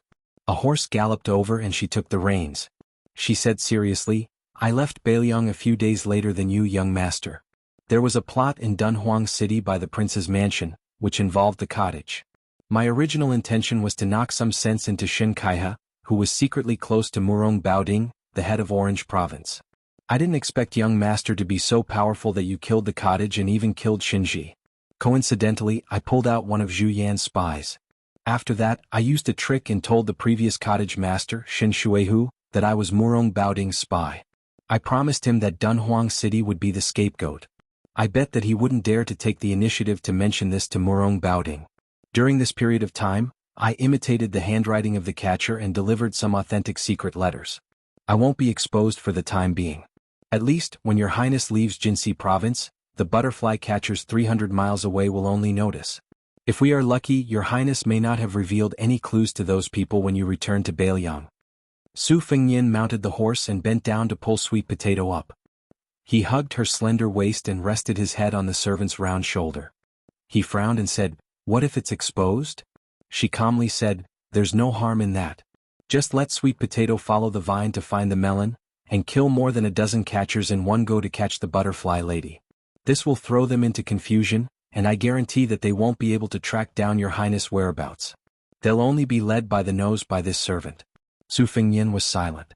Even the king of Beiliang, Su Xiao, praised her for having a clever heart. Sweet Potato said softly, "Young master, Sweet Potato is a death warrior. If I don't die, what am I living for? Isn't it to help master kill people?" Su Fengnian gently bit her earlobe and ordered, "You're not allowed to say that. You're not allowed to do that." Her body trembled and she leaned back. Su Fengnian, who could be said to be calm, asked, "All these years, you've been leaving the prince's mansion every now and then. Have you been running to Beimang's Dunhuang city?" Sweet Potato obediently and meekly acknowledged. There were many servant girls in Wutangin, each with their own merits. They were all outstanding young women. Not to mention Spear Fairy Wang Xiu's daughter, Bluebird, Green Ant was a small national champion on the chess scale. She only lost to her second sister, Su Weisheng. Su Fengnian had been defeated by him for many years. He was good at the quatrains and had a strong poetic style. The maidservant, who had been renamed Cucumber, had outstanding attainments in music. She was also an expert in cooking, and the pastries she made were comparable to those made by the chefs in the imperial palace. Only the northern Liang prince's mansion was wealthy enough to allow so many women to gather in one courtyard. Any one of them would be able to make the scholars of northern Liang go crazy. Sweet Potato was undoubtedly the most interesting one. Bluebird, who was also a servant girl, had a cold temperament and was difficult to get close to. Sweet Potato was much more gentle and charming. Everyone liked her from the bottom of their hearts. She always looked at the big picture and grasped people's hearts. The harmony in the courtyard could not go unnoticed. Su Xiao said that she could go to the palace and become an invincible concubine. It was not an exaggeration. Her charm was on her face, but she was cold to the bone. Su Fengnian had been close to her since they were young. They were probably both cold people. That was why they were so close. They were like hamsters in the winter. They could only snuggle up to each other for warmth. Su Fengnian curiously asked, "According to what you said, you have another identity in Dunhuang?" Sweet Potato put her hands on her waist and nodded, "Of course there will be. Dunhuang City has many different forces entangled with each other. It's very complicated." This servant entered early. At that time, Dunhuang City was short of manpower and was in turmoil. I took advantage of the situation. I know that there are no less than 8 big mountains. Among them, there are 3 factions that have been accumulated by the people of Dunhuang for 2 generations. They are like 3 legs of a tripod. It can be said that they spared no effort in scheming against each other. Young Master also knows that the northern barbarians are learning our dynasty's battle of wits. It is a bit nonsensical, but there are some battles of bravery that are very interesting. Other than the 2 factions supported by Murong Baoding and Jinxi Province, the Buke Tai, which is ranked 9th among the top 10 sects in Beimang, has its foundation in Dunhuang. It is one of the city's elders. It does not participate in the struggle and has never done anything like pulling chestnuts out of the fire. The other 2 factions are the powers formed by the entanglement of wealthy merchants. They are particularly slippery in their conduct and cannot be underestimated. Su Fengnian sighed with emotion. "They really have a lot of methods," he said. Sweet Potato leaned against his chest and closed her bewitching limpid eyes. She said in a low voice, "Recently, I heard that there was a disciple of Chao Guanzi on the prairie who defeated Tuoba Chunsen's arrogance. I knew it was young master." Su Fengnian stroked her fine black hair and said with a laugh, "You and I are like frogs meeting frogs in boiling oil. We are brothers in distress." Sweet Potato said in a sweet voice, "I am a woman." Chapter 534. Su Fengnian did not respond. Thinking about the Zhongyi camp, he was touched. He smiled and said, "I've been staying at Mount Liui these past few days. I met a descendant of the Han family and encouraged him to go to Jizhou. Sweet Potato, if you have time, send a message back to Beiliang and ask my master to play Go. He's good at this." Sweet Potato nodded. "Okay. When we get to Dunhuang we'll do this. I guarantee that there won't be any mistakes." Su Fengnian said softly, "My master has always regarded Go as a wild fox. He disapproves of it and doesn't think highly of it. He says that although the moves of the Go pieces seem complicated, it's far from being as unpredictable as the human heart. A Go piece can take root on the chessboard mountain. After all, a black Go piece is still a black Go piece and a white Go piece is still white Go piece. No matter how you change the colors, a person can reverse black and white. Loyalty, righteousness, kindness, and so on are not worth mentioning. In the past I didn't think so. I just thought that my master's Go skills were not good enough. He couldn't even beat my second sister, so he found this excuse. Now that I look back, I understand my master's good intentions. In the past, under the shade of the tree in the prince's mansion, watching the small ripples or the rise and fall of the water was always like watching a play. I never personally entered the game. Perhaps it's because the old foxes hide too deeply that I can't see it clearly. But in Mount Lioi, a small Zhongyi camp, there are some differences in the way the leaders do things. Sweet Potato, is this what my master meant by cutting a small hole to make a big fuss? Sweet Potato stroked the back of Su Fengyan's interlocked fingers and said softly with a smile, "Young master is becoming more and more sensible." Su Fengyan was about to teach his head-made a lesson when she suddenly turned her head. She raised her sharp chin. Her fox-like face was devoid of any signs of spring. She said, "Young master, I'm not talking about Sweet Potato. I'm talking about those people who can't see the light for years or even decades. They don't even have a proper name when they die. You have to remember their kindness." Su Fengyan nodded. "I'll remember that." The transmission of information was done in the form of human lives and blood. On the battlefield were scouts and horses, in the dark were secret agents and spies. The latter was even more silent. "Sweet Potato, this horse is not bad. Is it a famous horse from Beimang?" "It's a night jade lion. One horse is worth 50 taels of gold." "You rode from Dunhuang? What kind of status does he have to be so imposing?" "Young master, you'll know when you arrive." "You don't want to say?" "I scratched your armpit." "Young master, don't." "You're rebelling. Just because you say you don't want it, you don't want it? Who's the young master and who's the servant girl?" Instead of finding a place to rest, they galloped through the night and arrived at a small city without walls in the wee hours of the morning. Sweet Potato, who had slept in Su Fengyan's arms, continued to curl up her head, not letting anyone see her beautiful face. He stopped at an inn to rest, paid the bill and left in less than 2 hours. The innkeeper and the waiter, who were mesmerized by the Sweet Potato face and figure, looked at the departing figure, thumped their chests and stamped their feet. "This damned scholar, he picked such a delicate and beautiful flower." The innkeeper and his assistant suddenly came back to their senses. The latter took the lead and was about to run to the inn where the man and woman were staying. What could they do in 2 hours if they came and went in a hurry? As long as one was enlightened, they would know even if they used their buttocks to think. Smelling the fragrance of the quilt was also a great blessing. The innkeeper grabbed his assistant's collar and angrily scolded him, driving him to do his work. He rushed into the room and saw that the quilt was neat and clean. He did not give up his evil intentions and jumped on the big bed. Not smelling the woman's body fragrance, the middle-aged bald innkeeper became absent-minded again. He punched the bed and cursed bitterly, "This boy is not a man. Such a beautiful woman, it's worth it even if I lose 10 years of my life to have fun with her." It was said that a horse could travel 1,000 miles in a day. It was impossible for a single horse to travel 1,000 miles in a day. A military horse had to brush its nose every 30 miles. Moreover, even if the horse did not hesitate to run until it died, it would not be possible unless it was the continuous post horses of the Liang dynasty. If there was an emergency military situation, it would need to travel 800 miles. It was based on the premise that it was changed every few dozen miles. Only then could it reach the limit of 800 miles in a day. During the Great War of the Spring and Autumn period, there was a rare example of a horse traveling 900 miles in a day to deliver a letter. However, during that widespread delivery, more than 10 post stations were neglected and 2 priceless horses died from running. This jade lion with good endurance and leg strength did not rush, but it did not stop. It took 3 days and 3 nights to see the huge outline of Dunhuang City. It was just dawn and Dunhuang City was strictly forbidden at night. At this time the city had not yet opened. Sweet Potato asked if they wanted to take a look at the Tsaiji Buddha cave outside Dunhuang City. There were more than 26,000 statues of Buddha, Bodhisattva, celestial beings and fairies in Tsaiji Buddha cave. It was worthy of being called a sacred place of Buddhism, second only to the 2 Zen temples in the Central Plains and Mount Lantua in the western region. Unlike many important places of religion, Tsaiji Buddha cave was not built on a mountain. It did not ask for the mountain to be higher than the Buddha. It was built from the ground or carved from the mountain. It allowed visitors and believers to go to the top of Tsaiji Mountain to enjoy the scenery. The only main Buddha was only carved from the mountain. There was no need to go up the mountain. The main Buddha of Tsaiji cave was 3 Buddhas of 3 worlds sitting on the Sumeru platform. The one in the middle was 66 feet tall. His face was plump and solemn. The pattern of his cassock hung diagonally in front of him. The 2 sides were more than 40 feet tall. There were bodhisattvas on each side.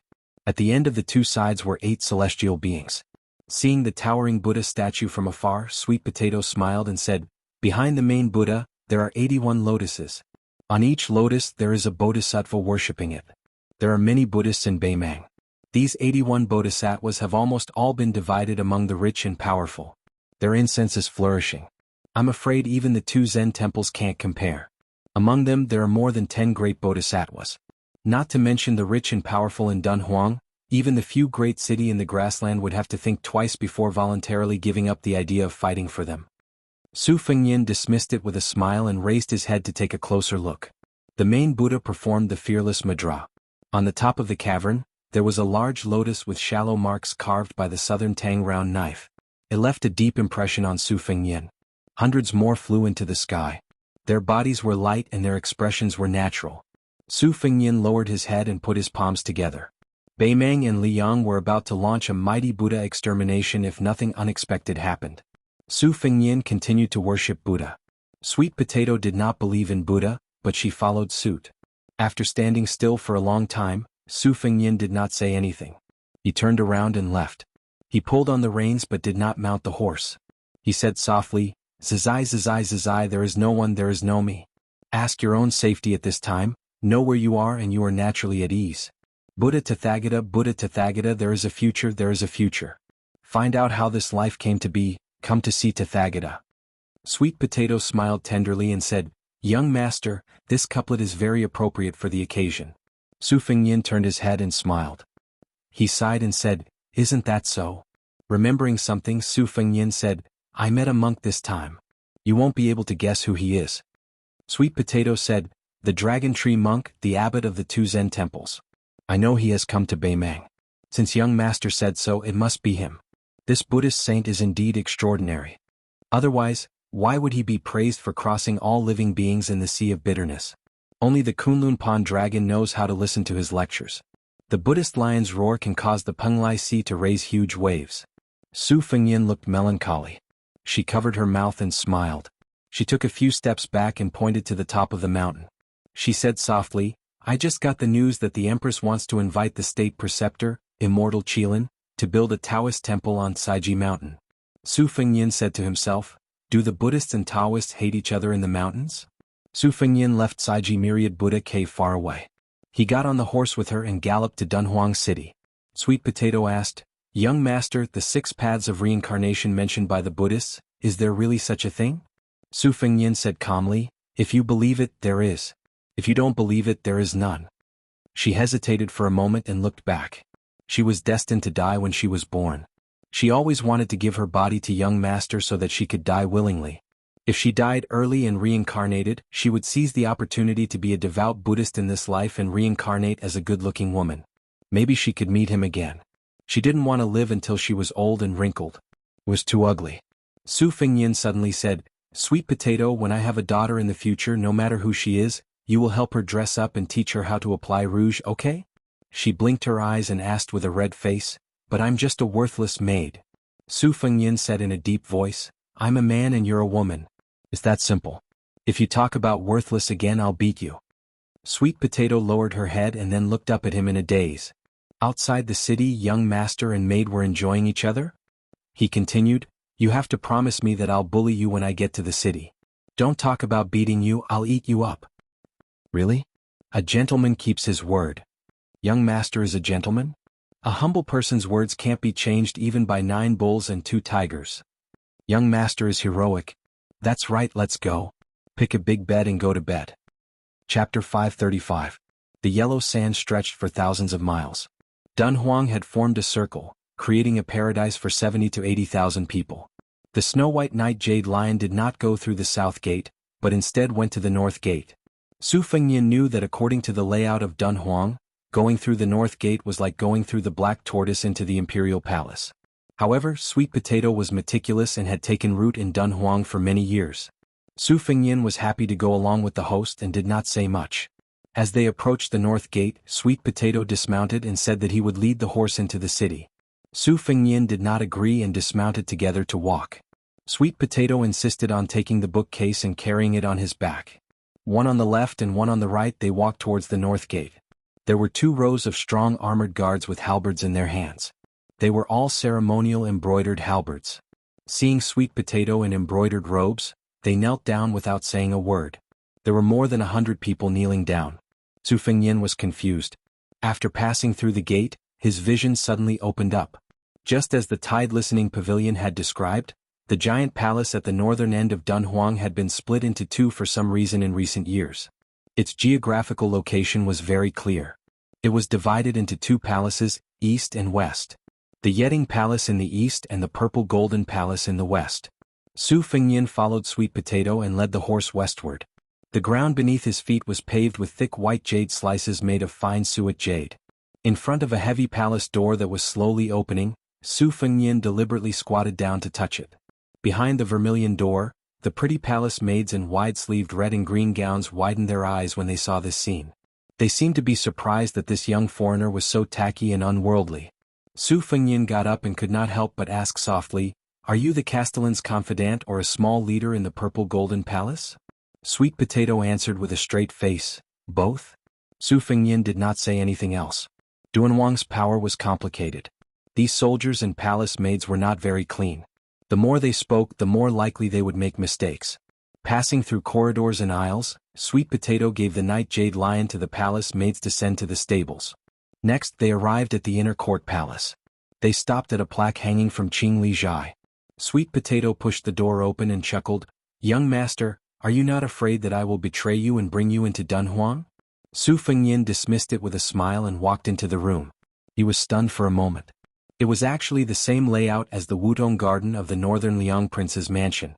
There was a sense of familiarity with the elegant furnishings, porcelain bottles, incense burners, and the 4 treasures on the desk. Su Fengnian reached out to touch a large pouch filled with crystal balls and white chrysanthemums.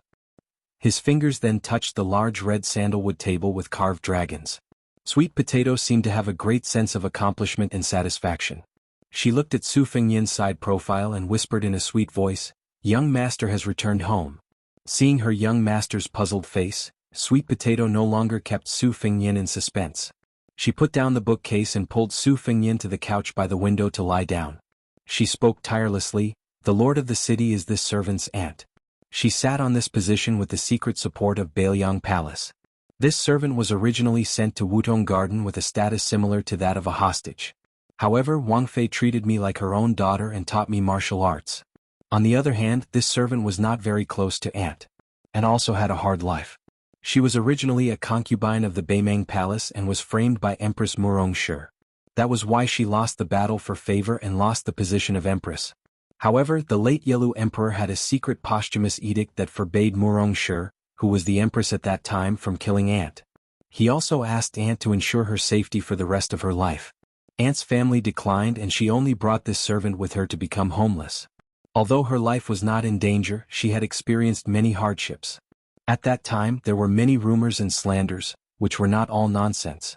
Later on, when she met the great general and Wang Fei at the border, her luck changed. In addition, when Tuoba was young he did receive aunt's favor.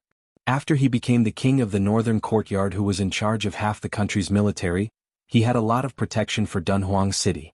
There were some things that went beyond the rules in the city, and the Beimeng Palace had no choice but to turn a blind eye to it. Sweet Potato sat cross-legged with Su Fengnian resting his head on her lap. She untied the hairband that tied his hair and combed his hair. Su Fengnian closed his eyes and asked, "Your aunt?" Sweet Potato said calmly, "A few years ago the great demon Luo Yang passed by Dunhuang City. Aunt fought with him and died after a year. At that time Luo Yang was going to enter the city and massacre the city. Aunt divided the giant Immortal Palace and gave the Yeting Palace to this demon as his temporary residence. She racked her brains to invite a peerless Buddha for Dunhuang City. Dunhuang City benefited from the disaster. Even the Beimeng Empress stopped many of her infiltrations and even withdrew Zhu Yan's forces. Although Luo Yang was the Yeting Palace master in name, he did not show up in these years. After aunt died, her funeral was kept a secret and I became the palace master of the Purple Gold Palace. Aunt left behind her last words. When Luo Yang moved into the Yeting Palace, it meant that she had a backer. Only then did I ascend the throne and announce her death." Su Fengnian frowned. During the trip to Beimeng, the famous demon Luo Yang's reputation was like thunder to his ears. Su Fengnian opened his eyes and asked, "Who is this Luo Yang?" Sweet Potato shook his head and said, "No matter how the various powers of Northern Meng investigated, they couldn't find any traces of him. I heard from my aunt that this young man has the appearance of a woman. However, although his brows and eyes are somewhat charming, he has a valiant temperament. He's even better than the young Tuoba Bodhisattva. He likes to wear white clothes and doesn't use weapons. However, there was a rumor that several stunning women had appeared around Luoyang and were treated as his exclusive property. Among them there was no lack of daughters of noble families. At that time, Dunhuang City had also sent a young beauty whose beauty could topple a city. Luoyang's fishing habits should be true. Su Fengyan held Sweet Potato's hand that was caressing his cheek and subconsciously rubbed it. He asked, "Will this Luoyang have evil thoughts when he sees you?"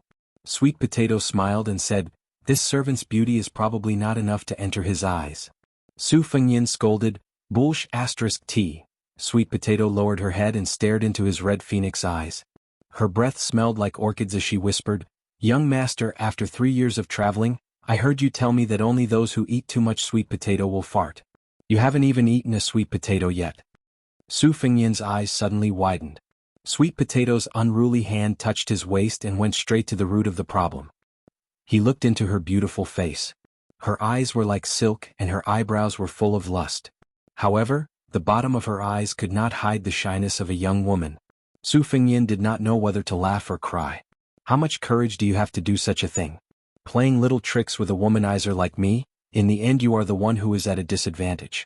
Su Fengyan was not embarrassed by his little brother's uncontrollable hostility.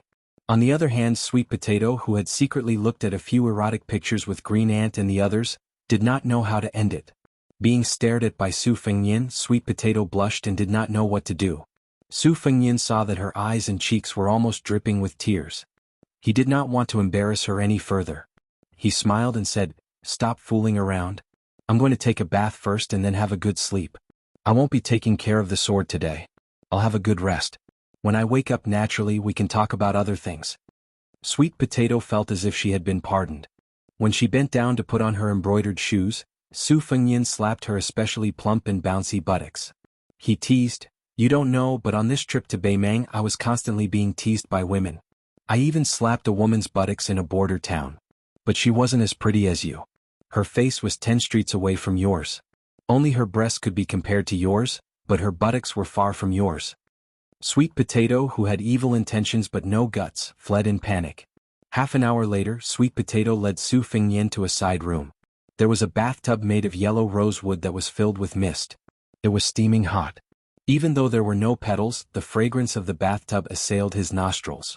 Su Fengyan glanced at Sweet Potato, who had taken off her brocade gown and was only wearing undergarments. This was the gift of this first-class maidservant of Wudong Garden. Every early spring, her fragrance could even attract bees and butterflies. The scene of a woman walking with butterflies fluttering around her was too wonderful for words. The scholar officials were addicted to precious jade figurines and the like, but compared to her national beauty and heavenly fragrance, they were not even worth mentioning. Sweet Potato helped him take off his clothes. She was familiar with these chores and was the only personal maidservant in Bailiang Palace. She was only one step away from becoming a Tongfang. Thus, she was also the first person to see Su Fengyan naked. Only when she was not around would the green ants do it for her. Every time, the latter would want nothing more than to close her eyes in embarrassment. Su Fengyan looked at Sweet Potato, who seemed to be possessed by green ants. He smiled and asked, "You were different in the past. Is it because you're so close to home? What, you only know how to be shy now?" Chapter 536. Su Fengyan walked into the bathtub and Sweet Potato skillfully wiped his body. It was a long time since he felt so comfortable. Sweet Potato saw a scar on his waist that hadn't faded even after the great yellow courtyard. It was a ghastly sight and her lips trembled. Su Fengyan, who was enjoying himself with his eyes closed, said calmly, "I was unlucky. Tuoba Chun's son brought 2 great devils to surround me. After I escaped, I was struck by Duanbua Erwi's thunder spear while I was hunting." Sweet Potato remained silent. Her body was pressed against the wooden wall of the bathtub, and her head rested on Su Fengyan's shoulder. She asked softly, "It's not good to stand outside the tub. Do you want me to come in?" Su Fengyan nodded. She didn't take off her thin clothes. She half squatted in the spacious bathtub, and her technique was delicate. Her clothes were soaked, and it didn't make much difference whether she wore them or not. At this moment, it seemed that wearing more clothes would make her even more charming. When Sweet Potato swam behind him like a plump koi and touched the large patch of fine scars on his back, Su Fengyin laughed softly. Not long ago, I fought with the devil Shui Songguan and broke 2 of her zither strings. She had the 18 beats of the Hujia, which made me suffer a lot. Now that I think about it, I still have lingering fears. Sure enough, when I see those rare finger Xian experts, I still have to take a detour. At first, I thought that since she jumped into the finger Xian realm, her combat power should be about the same as Duanbui Airways. I thought that she could try to fight with them, but I was wrong. In terms of the 3 sects, there seemed to be no difference between the 3 realms. However, in Jianghu, the difference of 1 realm still made a world of difference. Sweet Potato, what realm are you in? Sweet Potato rubbed Su Fengyin's chest. Her eyes were blurred, her body trembled, and her voice trembled. I'm both a fake Vajra and a fake finger Xian. It's enough to kill ordinary people. Su Fengyin smelled the natural fragrance of dragon saliva and ancient sandalwood. He said, "It's about time." Sweet Potato nodded and took the lead to get up and leave the bathtub. She carefully wiped her hands with a silk cloth, and then she picked up a pile of clean clothes. On top of it was a purple robe of exquisite craftsmanship. It was the purple robe of the imperial family of the Central Plains. Su Fengyin walked out of the bathtub and walked closer to take a closer look. He said in surprise, "Is this the python robe of the Southern Tang Imperial Weaving Bureau? How did it came to Dunhuang City?" Sweet Potato smiled and said, "When the scholars of the Central Plains fled to the north, one of the leaders of the Weaving Bureau secretly hid this python robe and sold it for profit to an influential official in Dunhuang. The latter gave it to my aunt as a gift. In fact, there were 2 robes. The robe in my hand was originally intended to be given to a prince by the king of Southern Tang, so it fits you perfectly. The other robe is a yellow robe that is relatively small and delicate. It's more suitable for me to wear, but it's too tight for you to wear. Try it on." Su Fengyin didn't refuse either. In northern Mang, forget about wearing a fallen nation's python robe. Even if he were to wear the Zhao family's Son of Heaven's dragon robe in private, no one would be so bored as to impeach him. Under Sweet Potato's service, he put on the purple robe of the imperial family of the Southern Tang and put on the purple gold crown. There were 2 brocade ribbons on both sides of the crown that hung down to his arms. Standing in front of a large bronze mirror with a red sandalwood frame, Sweet Potato's eyes were intoxicated. She said in a daze, "It's a pity young master didn't become an emperor." Su Fengyin laughed. "You've tried it. You still have to sleep. Don't waste this robe. You should change your clothes too." After taking off the robe, Su Fengyin went to his room and fell asleep. Sweet Potato walked over and sat on the bed. She listened to the soft snoring and felt sad. Before traveling he had never snored. How tired must he be to be like this? Laying down on her side, Sweet Potato gazed at the serene face that was just inches away from her. She whispered, "Gongzi, you're mine now. You're mine alone. I'm not greedy. Even if it's just for 1 day, it's fine." Day and night in Dunhuang were like 2 seasons. The day was as hot as the summer, and the night was as cold as the late autumn. When Su Fengyin woke up, he was the only one in the room. He put on his boots and felt a little hungry. He went to the desk and picked up a bell and shook it a few times. A palace maid came over slowly. Su Fengyin ordered in the language of the Southern Tang, "Bring me a few pieces of sweet potatoes." The palace maid seemed to understand, but she also seemed to not understand. She did not dare to ask too much. She just thought that she had met a strange guest. She went to get a plate and brought back a few pieces of sweet potatoes. Su Fengyin waved his hand to signal her to leave. He then carried a pile of books to the outside of the courtyard. He first lit the freshly cut branches and dug a small hole. Only then did he start to roast the sweet potatoes. The new branches were wet and were not suitable for roasting. This was what old Huang had taught him in the past. Su Fengyin sat on a small embroidered stool and nibbled on a red heart sweet potato. He turned his head and saw the woman who was about to cry. She could be considered the Empress of Dunhuang. He heard her sobbing, "Young master, is this what you meant by eating sweet potatoes? You didn't keep your word." Su Fengyin opened his mouth wide. He was speechless. Sweet Potato had obviously dressed up. She was charming. Now that she was weeping, she was even more attractive. Su Fengyin said helplessly, "What's the rush?" It said that only when one is full and warm can one have the strength to think about one's desires. "Can't I eat sweet potatoes before eating them? You're too unreasonable." Sweet Potato smiled through her tears. Su Fengyin carried a few pieces of sweet potatoes into the room and handed one to her. Sweet Potato shook her head. Su Fengyin said softly as he ate, When I was traveling, every time I ate a roasted sweet potato, I would think that when I got home I would definitely change your name. Red musk, etc. How could it be more pleasing than sweet potatoes? Holding it to warm your hands, eating it to warm your stomach, and thinking about how it can also warm your heart, right? Sweet Potato's face was red. A woman dressed up for her bosom friend. Previously she had spent a lot of time putting on makeup, but it was worth it. A woman undressed for her bosom friend. Previously, when she wore beautiful and complicated clothes, she also liked it. Perhaps it was because they were too close and had been together for too long, but when Sweet Potato's clothes were taken off, Su Fengnian realized how good she was. It was beyond his imagination. Beneath him was a piece of mutton fat jade that emitted a sweet fragrance. A gentleman's virtue was like jade, and a woman's body was like jade. His fingers touched every inch of her body. Her body was sensitive and trembled incessantly. Like a fish in a pond caught in the crossfire, the pair of large twin peaks shook stubbornly. When he went down it was muddy. Sweet Potato held her face with both hands, not daring to look at others. She also tried to suppress the soft moans that overflowed from her throat and mouth. Su Fengnian leaned over and bit her earlobe, whispering, "Do you want to end the bitterness and enjoy the sweetness?" Sweet Potato pulled his head down and squeezed it between her breasts. Every moment of the night was worth 1,000 gold. It was a pleasure between a man and a woman. However, for a woman the first time was usually painful and unbearable. There was no physical pleasure to speak of. As for those who became more courageous the night they had their first taste, in Su Fengnian's opinion, they were either heroines or heroines. It was almost impossible. However, Sweet Potato, whose limbs were as taut as bowstrings, seemed to be at the peak of pleasure. The psychological pleasure clearly far overshadowed the pain. She no longer hid and stared hard at Su Fengnian, who was working on top of her. Her face was as red as a peach. Her legs and hands were wrapped around his slender body. Her fine black hair was scattered on the pillow, which set off her white and plump body. When Su Fengnian lay motionless on top of her, she licked his face with her nimble little tongue and asked provocatively, "Young master, are you okay?" "Don't ask such a question. Young master, whip this servant to your heart's content.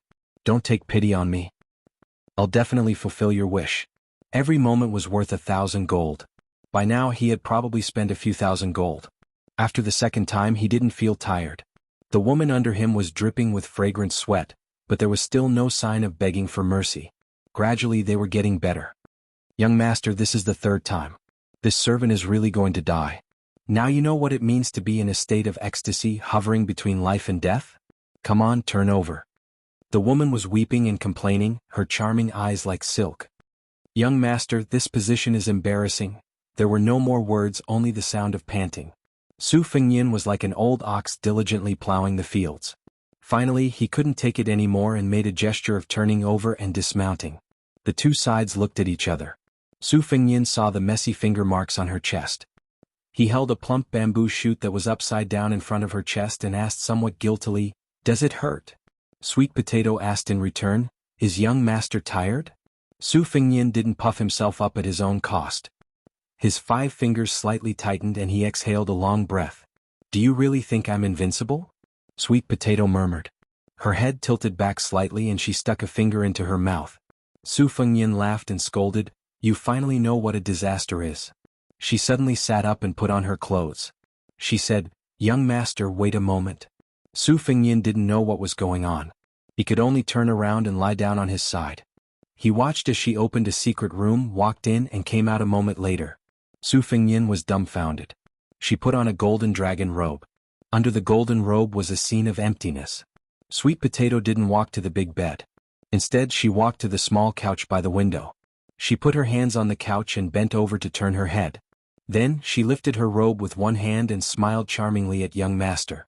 Su Fengnian muttered to himself, "Let me just die." Chapter 537. Sweet Potato recalled for a moment and said slowly, "Generally speaking, the famous devils of northern Mang like to travel alone, and they won't take the initiative to fall out with the forces of the imperial court. Generally speaking, they will mind their own business.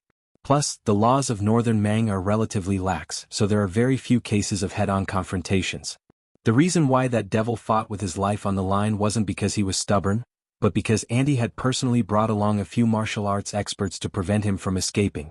Dunhuang City has 80,000 to 90,000 people. The soldiers guarding the city are called the Jianghu cavalry. They are all light cavalry, armed with short knives and light crossbows. They are not careless in night battles and street battles. Half of them are outside the giant Immortal Palace, and the other half are outside the city. Among them there are 40 to 50 people who came from Jianghu. They are good at martial arts. They committed crimes outside and had no choice but to seek refuge in Dunhuang City. And also treated them with courtesy. Those who performed meritorious deeds were even rewarded with some older palace maids. It was not that they could not arrange more crossbowmen, but they were limited by the range.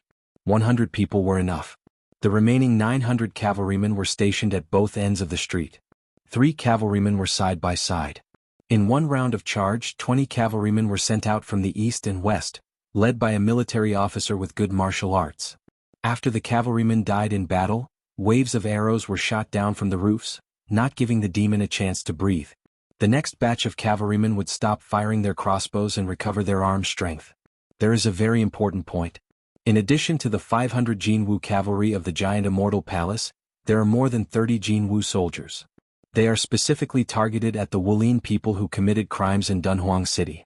These people are not good at cavalry fighting, so ants secretly scattered them into the assault team. Each time there are 2 or 3 people waiting for an opportunity to assassinate. There is also a group of them on the roofs. They are allowed to retreat. In this way, in the 6th cavalry charge, the demon died of exhaustion and was trampled into a pile of mud by the horse's hooves. Su Fengyan nodded and said, "This is very similar to the time when our Bailiang army fought against the Sword Emperor of Shishu who guarded the country's gate with only one sword. It was a 2-pronged attack by the cavalry and the men of sacrifice, alternating between light and dark. In addition, the imperial uncle was also determined to die. That was why the entire Jianghu was bitterly disappointed. Last time, Shinmen Cottage was short of a rank 1 master and their cooperation was not good enough. There were too few archers and they could not cause any substantial damage. Otherwise, I would not have been able to leave the mountain so easily. I'm very curious as to how the 9 swords of the Wu family defeated the Beimang's 10,000 cavalry 200 years ago. Are there any secret records in Dunhuang?" Sweet Potato smiled and said, "Auntie is a martial arts fanatic. Aside from her collection of weapons, she also has a few obscure secret manuals. She also likes to comment on the martial artists of the world. She writes them all down on paper, but I'm not really interested in them. I'll bring them out for you later."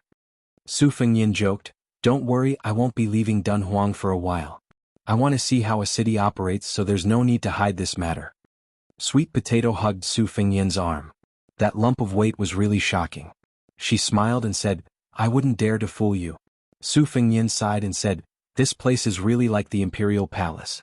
I wonder what the biggest palace in the world looks like. If I had known, I would have asked Chao Zhangqing, who had entered the royal capital on his 4th attempt." Sweet Potato smiled and said, "There are palace maids and eunuchs here, but there aren't many, only a few hundred.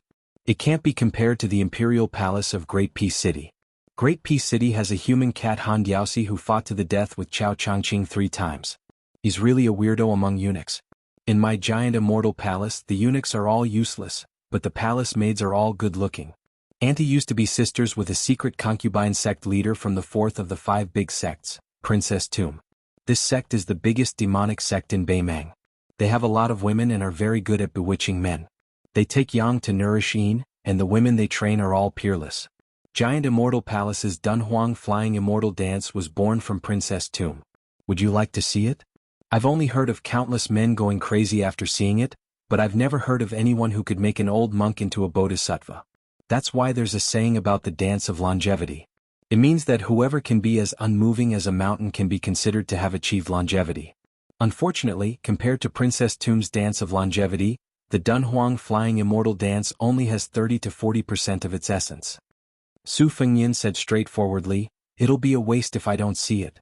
Even if there's no way to achieve longevity, it'll be good for the eyes." Sweet Potato smiled sweetly, and there wasn't any bitterness or coldness in the depths of her eyes. This was her cleverness and intelligence. Su Fengyan hugged her waist and leaped onto the high wall. They skimmed all the way until they chose the roof of a majestic palace on the central axis of Dunhuang City and lay down. Beside them was the corner of the eaves. After letting go, they looked up at the bright moon above their heads. Su Fengyan pointed and said softly, "When I was young, I asked people if there were immortals living on the moon. I asked everyone around me and the answers were different. My mother said there were. As long as one ascended, they could live in the sky." Su Xiao wasn't serious. He also said there were. He even said that if it rained, it was the Immortal's piss. Thunder was fart and hail was excrement. At that time, whenever it rained, I didn't dare to go out. Second sister was the same as Master Li Yishan. They didn't believe in ghosts and gods, so they both said there were no immortals. Eldest sister liked to argue with second sister, but she insisted that there were immortals. One time during the Mid-Autumn Festival, she was angry with second sister. She hugged me and said that when she died, she would definitely watch me from the moon with her mother. She even deliberately said to second sister that she didn't believe in immortals and that she wouldn't be able to see her two younger brothers if she died. Second sister was so angry that she almost hit her. To be honest, I didn't understand why my two sisters always quarreled. At that time, I didn't know anything and liked to fan the flames. I was happy to see them glare at each other and puff their cheeks. You also know how proud second sister is. Only this kind of trivial family matter can make her angry. Whatever military affairs, national affairs or worldly affairs, she calculates them as if they were playing chess. It was because she was indifferent that she was invincible. I remember that every time we had a snowball fight, I was with her. It was called Grant. She tossed us around like we were marching into a war. We always returned victorious, but she never got tired of it.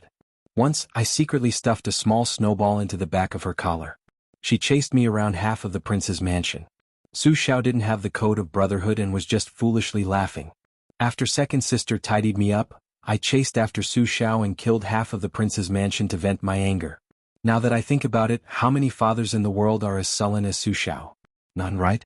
With such a disappointing son like me, it's already good enough that he didn't die from anger. After I turned 20, I didn't want to pursue any imperial ambitions. I only wanted to do two things well, to practice martial arts and to avenge my mother with my own hands. To command an army and give Su Xiao a lighter burden in his later years. Sweet Potato held Su Fengyan's slightly cold hand and didn't say anything to comfort him. Su Fengyan shook his head and laughed. It's good that he really ascended. I'm willing to believe in the one who rides the bull. Sweet Potato laughed softly. I heard that Hong Xixiang is the reincarnation of Ancestor Lu. Then young master, you're the most powerful person in the world. You've beaten up Ancestor Lu's immortals and often at that. Su Fengyan smiled. Sweet Potato turned sideways, one hand supporting her cheek, and two fingers of her other hand stroking her young master's eyelashes. She said softly, Young master, your eyelashes are really long. I used to dream of touching them. Su Fengyan didn't stop her little action. He said, Sweet Potato, when I leave Dunhuang, you also go back to Bailiang. Don't be a death warrior pawn. Be my concubine in the future. Su Xiao will also agree. He's good at one thing, and that's that he doesn't ask about anyone's background. Even Lu Qingyan, the woman from the Green Party, can do it. Can't you? Sweet Potato shook her head. This might be the first time in her life that she didn't agree. Su Fengyan turned around and frowned. Sweet Potato, who seemed weak but was unusually stubborn in her bones, blinked her eyes. How can a concubine like a marionette kill people? Su Fengyan said unhappily, You like killing people? She nodded without hesitation. Su Fengyan stared. Sweet Potato hid in his arms and whispered, Young master, do you like to be a prince of Bailiang just for show? Su Fengyan sighed and said, Putting yourself in my shoes, I understand the reason. But can't you let me be unreasonable? Sweet Potato curled up in his arms like a kitten. It's Sweet Potato who is unreasonable. I should listen to everything master says. Su Fengyan didn't say anything. Suddenly his eyes lit up. He narrowed his eyes, which would make any woman envious. He patted Sweet Potato's round buttocks and ordered, Sit on me. After Sweet Potato sat on him, she looked confused and shy. She whispered, Young master, do you want to do it here?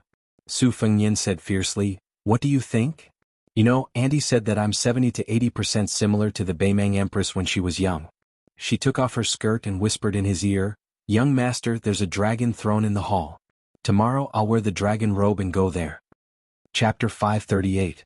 A fledgling young swordsman met a newly minted female swordsman. In the end, he suffered a crushing defeat and could only beg the female swordsman to spare his life. After sending Sweet Potato back to rest, Su Fengyan did not expect to be able to do that kind of thing on the dragon throne in the palace in the next few days. Women had just broken out of their melons, so to have sex every day would be too ungentlemanly. Su Fengyan returned to the roof of the palace alone and sat in a daze. During this time he nurtured his sword in Xianlei. After that he dripped his blood on the spring plum blossoms. After dawn, the morning glow slowly bloomed on the eastern horizon. Su Fengyan looked at the magnificent scene above the 9 heavens. At this moment, the melodious morning bell of the giant fairy palace rang out. For some reason, perhaps because the battle on Chang'e Peak had vented all his anger, Su Fengyan felt a surge of noble spirit in his chest. The flow of his qi was much faster than usual, especially when he stood up and saw with his own eyes that the morning glow between heaven and earth moved from east to west. When the ray of morning glow fell before his eyes, Su Fengyan sat cross-legged. His flying sword was exposed from his sleeves, and the flying sword aura exploded. This flying sword, which was only of average quality among the 12 flying swords, flew out of his hand and spun happily without control. It was like a monster in a fantasy. After hundreds of years of arduous cultivation, it was enlightened in a single day. The sword embryo was complete. There was a sword coming from the east. Su Fengyan was wild with joy. He had worn out his iron shoes in vain, only to find what he was looking for without any effort. Immediately he did not need any qi to guide him. With a thought, the flying sword, morning dew, flashed and disappeared. Wherever his heart pointed, the sword would follow. After teasing for a long time, Su Fengyan's mind was filled with an unworthy thought. Damn it, I can finally nurture one less sword. Su Fengyan was not in a hurry to put away his sword. He quietly sat where he was and watched the morning dew's flight path. His eyes gradually revealed an expression of shock. He tightly pursed his lips and gnashed his teeth. What a dong tai. The wonder of the flying sword does not lie in the flying sword itself. It does not even nurture the sword. It lies in the hidden sword technique. Su Fengyan self-deprecatingly said, if I had said it earlier given my personality, I would have definitely racked my brain to find a shortcut. It's better not to say it. Su Fengyan raised his smiling face. His 5 fingers flipped and the flying sword circled around him.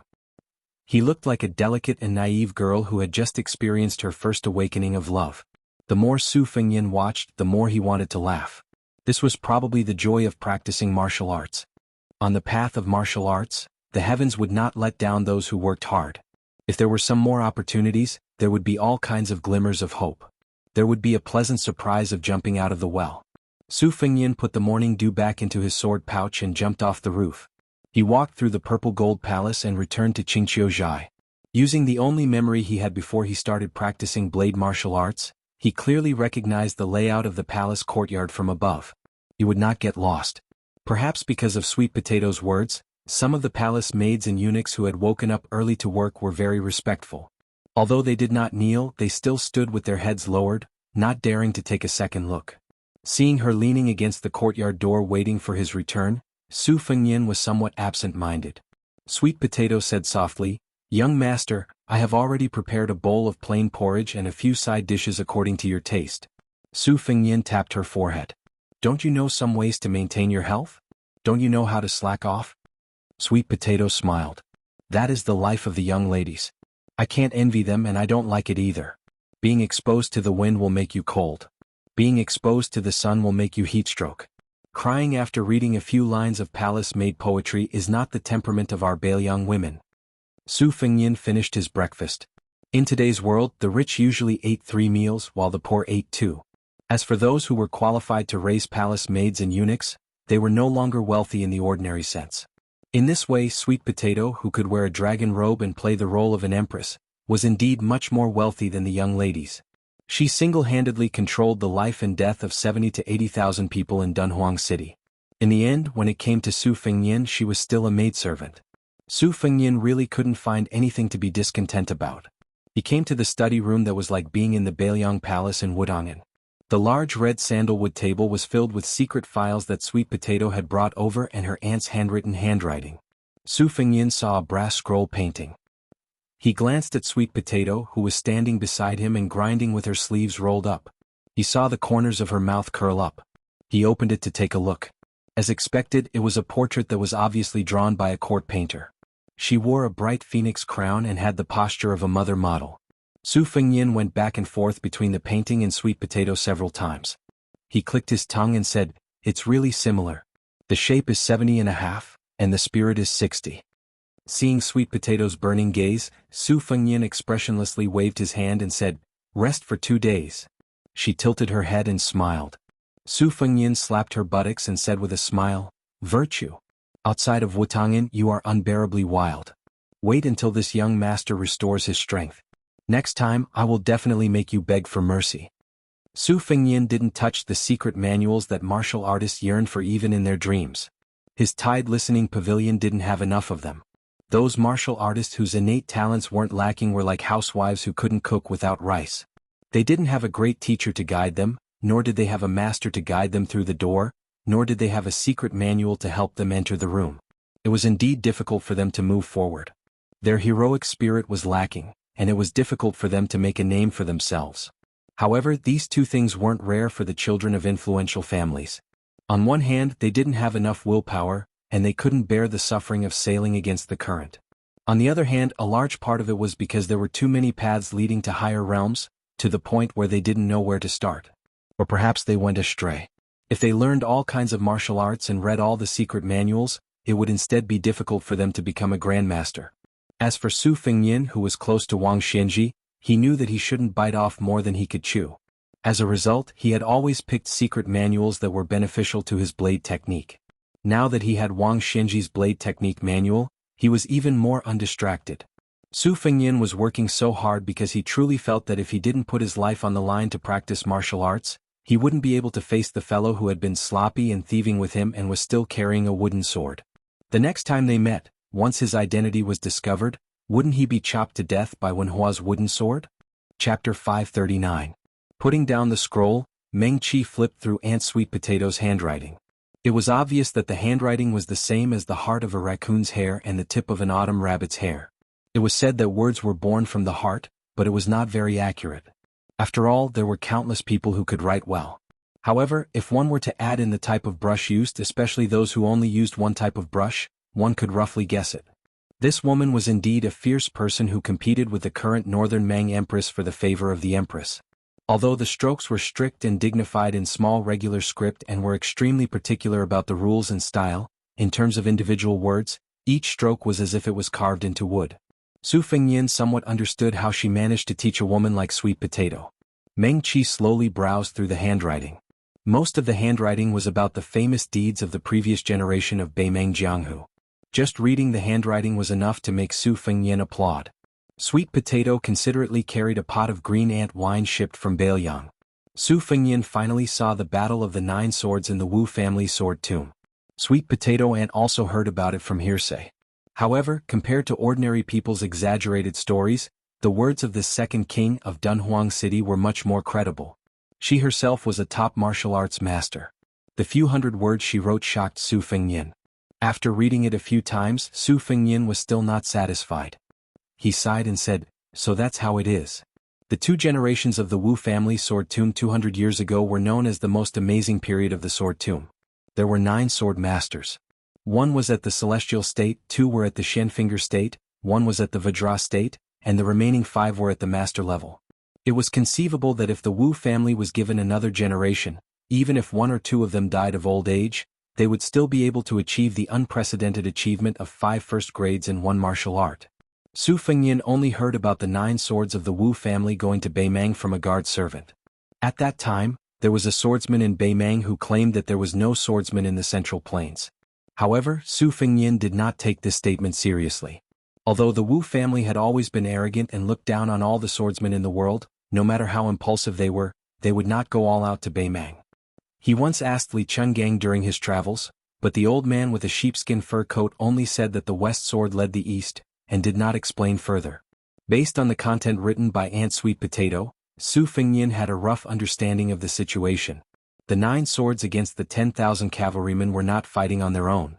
Instead, the most powerful person, the celestial state sword crown, would be the eye of the formation. The 8 of them would take turns to be the sword master and sword attendant, eventually forming a shocking sword-controlling formation. One could imagine the scene of the 10,000 cavalrymen tightly surrounding the 9 of them. The scene was bleak and bloody.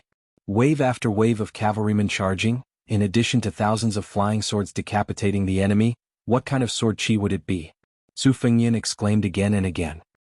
He leaned back in his chair and muttered to himself, "This sword formation can only be created by a top swordsman. It's impossible to use it on the battlefield. Can it be simplified like that set of fist techniques for riding a bull?" It seemed to be quite difficult. The Jianghu experts were already impatient with rules and regulations. Being a watchdog for the rich and powerful, They were only aiming for a stable martial path. Only fools would be willing to fight for their lives. However, it would be good if he could get the rough foundation of the sword formation. Where could he find it? The Wu family sword tomb? It seemed unrealistic. Would the Beimeng royal court have secret documents? Even if they did, it would be even more unrealistic. It's not something that can be exchanged with gold or silver. Sweet Potato chuckled. If young master really wants it, you can use the men of sacrifice lurking in the royal court to do it. Su Fengyin shook his head. That's not taking human lives seriously. It's not worth it. Oh, Sweet Potato replied. Su Fengyin did not even raise his head. He continued to flip through the book and said, "Don't think about it. You're not allowed to join in the fun. Do you hear me?" Sweet Potato hummed softly in agreement. Su Fengyin raised his head and laughed angrily. "Don't play dumb with me." Sweet Potato's eyes were full of flirtatiousness. She wrinkled her small and delicate nose and said very childishly, "I know." In Su Fengyin's impression of her, other than scrupulously abiding by her duties as a maidservant, she was also like a meticulous sister. She was flawless and made people feel as if they were bathed in the spring breeze. The second-class maidservants in the courtyard had been with His Royal Highness for a long time. They knew that he was good-tempered, but he could be a little rascal and mischievous. Only Sweet Potato, who had never been angry or black-faced, and Blue Bird, who had a cold temperament, had never crossed the line for more than 10 years. Su Fengyin lowered his head again. As he read, he suddenly withdrew his hand as if it was scalding. Curious, Sweet Potato took a closer look. The words Tuoba came into view. She smiled knowingly. Since he had come to Beimeng, how could he avoid this bodhisattva, the martial god? Moreover, young master had a life-and-death battle with Tuoba Chunsun. The 3 pages were all about this Beimeng god of war. According to the format of the handwriting, it was accumulated several times. Almost every time Tuoba made a breakthrough, the woman, the Dunhuang city lord, would write about her insights. Su Fengyin read it over and over again tirelessly. Sweet Potato glanced at the dragon spitting out pearls engraved on the table. When it was lunchtime, she quietly left the room and quickly returned with a lunch box. Su Fengyin randomly ate his food and continued to read the 3 pages of precious words. Sweet Potato moved a chair to sit beside him. Seeing a grain of rice at the corner of his mouth, she reached out to pick it up and put it into her own mouth. Su Fengyin did not mind. He had been with Sweet Potato for many years.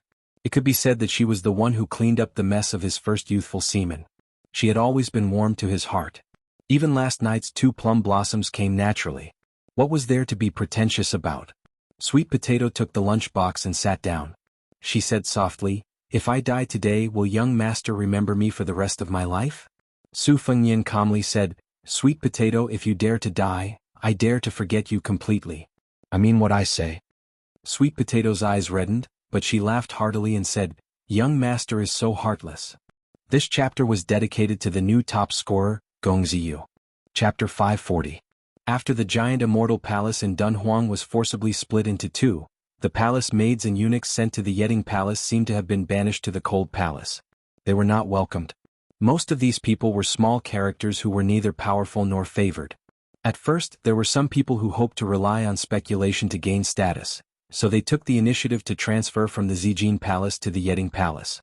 Later, when they saw that the mysterious new master did not show any signs of moving in, their hearts immediately turned cold.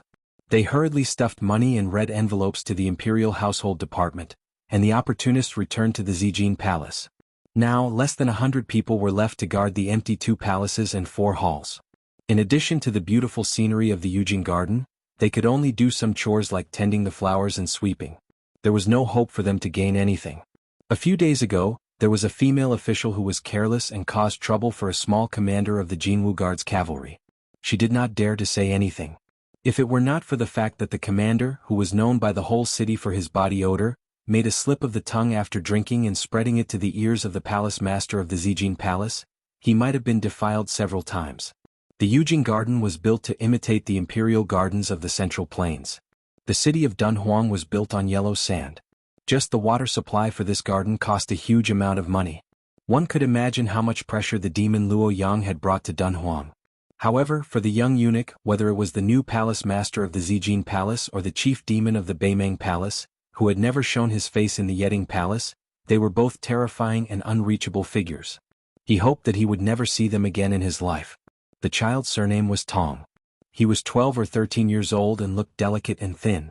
When he entered the palace last winter, he took an old eunuch as his master and changed his name to Dong Shou. His family was extremely poor. His parents were sick and his sisters were about to starve to death. Poor children took charge of the household early, but they had no land and no skills.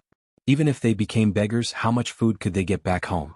At that time, the child, who was only 9 years old, gritted his teeth and followed the method he had heard by accident. He was bleeding and fainted in the snow outside the northern gate of Xidigarba's original wish. He was seen by the old eunuch who went out of the palace to buy ingredients. He went back to the Ministry of Internal Affairs to plead for him. After much persuasion, the old eunuch used all the favors that he had carefully accumulated in his life to bring this poor child into the palace to be a young eunuch. Unexpectedly, the eunuch was not clean and only recovered after lying in bed for 3 months. He was then taken to the torture room to be cleansed again. The child almost did not make it through that winter. Fortunately, the old eunuch had some spare money and spent it on the child's upbringing. However, the old eunuch had no power, no influence, and no cliques. Dong Shou was originally doing odd jobs in the Purple Gold Palace's Imperial View Garden, so he naturally could not go to the Purple Gold Palace to earn money. Fortunately, the expenses in the palace were not high, and he could still send some of his salary out of the palace to his family. During this period of time, some of his salary would naturally be deducted by the eunuchs who had changed hands. The young eunuch Dong Shou was also content and did not have any complaints. He heard that his family had sold a younger sister, but his salary would be enough to support the entire family. Dong Shou only felt a little guilty. He thought that when he was successful in the future, he would endure 5 or 6 years to become a small leader and then save money to redeem his sister. The older young eunuchs in the Yeding Palace liked to tease him. The rules in the palace were strict and there were not many eunuchs. Other than working hard and conscientiously, they had no fun. They gathered in groups to gamble and gossip. Once they were discovered, they would be beaten to death. Moreover, the Yeding Palace was sparsely populated. It was like being raised by a stepmother. It was especially lifeless. The young eunuchs, who were naughty and mischievous, would play with the helpless Dong Shou from time to time. They did not dare to do it openly. Usually, like today, they would call him to the shadows of the Yujing garden, take off his pants and step on him. 5 or 6 young eunuchs laughed and left. Dong Shou silently put on his pants and patted the dust away. He leaned against the rockery and gasped in pain. The rockery behind him was called Dui Chun Mountain. His master said that it was made of stones found from the spring deity lake in the Dongyue dynasty. There were precious trees planted on the mountain that were evergreen all year round, so it was called Dui Chun Mountain. The stone path under his feet was inlaid with various colored cobblestones to form the 3 characters of Fu, Lu, and Shou. He only knew these 3 characters now. He estimated that he would be like this for the rest of his life. At most, he would add the character Dong in his name. He originally wanted to ask his master how to write the character Tong in his surname. The old eunuch coldly said that since he had entered the palace, he should not remember these useless things. After that, Dong Shou gave up and began to completely regard himself as a member of the palace. Dong Shou walked a few steps and could not bear the pain. He bent down to rest for a while. Thinking that he still had to secretly cut and water some flowers and trees for his master, he endured the pain and moved forward. He suddenly stopped and saw a handsome person in purple standing at the entrance of Dui Chun Mountain. The person looked more spirited than the Jianghu guards. As for the robe, it was unimaginably beautiful and noble. Dong Shou hurriedly knelt down to pay his respects. Su Fengyin looked at this young eunuch. This was the second time he had met this young eunuch. The first time he was sitting on a tree and enjoying the scenery. He saw the youth sneaking around the garden and going to the top of Dui Chun Mountain. He looked out of the palace and secretly cried. Su Fengyin flatly said, "Don't kneel. I'm not a member of the palace." The young eunuch was stunned for a moment. His face turned pale. He hurriedly got up and grabbed the man's sleeve. He nervously said, "Hurry up and leave. If you are caught, you will be beheaded." Su Fengyin smiled and asked, "Why don't you ask someone to catch me?" Dong Shou seemed to be confused. After hesitating for a moment, he still shook his head. He realized that one of his hands might have dirted the man's sleeve. He hurriedly retracted his hand. His expression was still flustered. He lowered his voice and begged, "Hurry up and run. If you are caught, it will be too late." Su Fengyin said, "Don't worry. I am a stonemason from Yujing Garden. I am responsible for repairing Dui Chun Mountain. It is this rockery behind you." Dong Shou stared at him for a while. It did not seem like he was lying. He felt relieved. Su Fengyin asked, Why were you beaten? Dong Shou became nervous again. He instinctively stuttered, No, I was just playing with a friend. Su Fengyin sarcastically said, Friend? A small eunuch also has a friend? Dong Shou's face turned red and then white. He did not know what to do. Su Fengyin shook his head slightly and asked, You are called Dong Shou? The senior eunuchs in the palace gave you a shabby name. But I guess your master is also a good-for-nothing. Dong Shou was angry for the first time. He still stuttered, You are not allowed to talk about my master like that. Su Fengyin squinted and said, I already said it. What can you do? Hit me? I am a stonemason invited to work in the palace. Can you afford to offend me? Do you believe that your master will be kicked out of the palace and starve to death together? When the time comes, don't be called Dong Shou. Just call him Xianxia. Dong Shou suddenly cried and knelt down. He no longer stuttered. He kowtowed and said, Dong Shou is not sensible. I offended the stonemason. You can hit me but don't implicate my master. The small eunuch quickly kowtowed on the cobblestone floor. It happened to be the word Shou. Su Fengyin saw Sweet Potato coming over from the corner of his eye. He waved his hand to signal her not to come closer. He said slowly, Get up. I am here to work. I won't lower myself to your level. The small eunuch still did not dare to get up. He continued to kowtow, Stonemason is magnanimous. It is good that you beat me to vent your anger. I will only dare to get up when I have vented enough. Su Fengyin said angrily, Get up. Not to mention the small eunuch, even Sweet Potato who was in the distance was shocked. Dong Shou stood up timidly. He did not dare to wipe the blood off.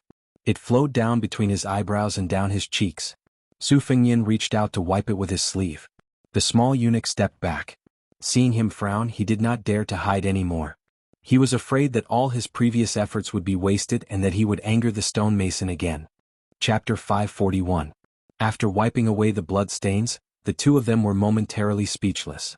Su Fengyin did his best to put on a pleasant expression. Go do what you need to do. The young eunuch trembled as he left. After walking far away, he quietly turned around and saw the purple-clothed stonemason. Su Fengyin smiled. I'll just walk around and take a look. Don't worry about me. Following that, Dong Shou went to prune the flowers and plants that were much more valuable than his life. When he accidentally saw the stonemason pluck a flower, he endured the fear in his heart and cried out that this was a crime punishable by execution. Then the stonemason said that he was a stonemason and that it didn't matter. As a result, Dong Shou worked for 2 hours and cried no less than 6 times.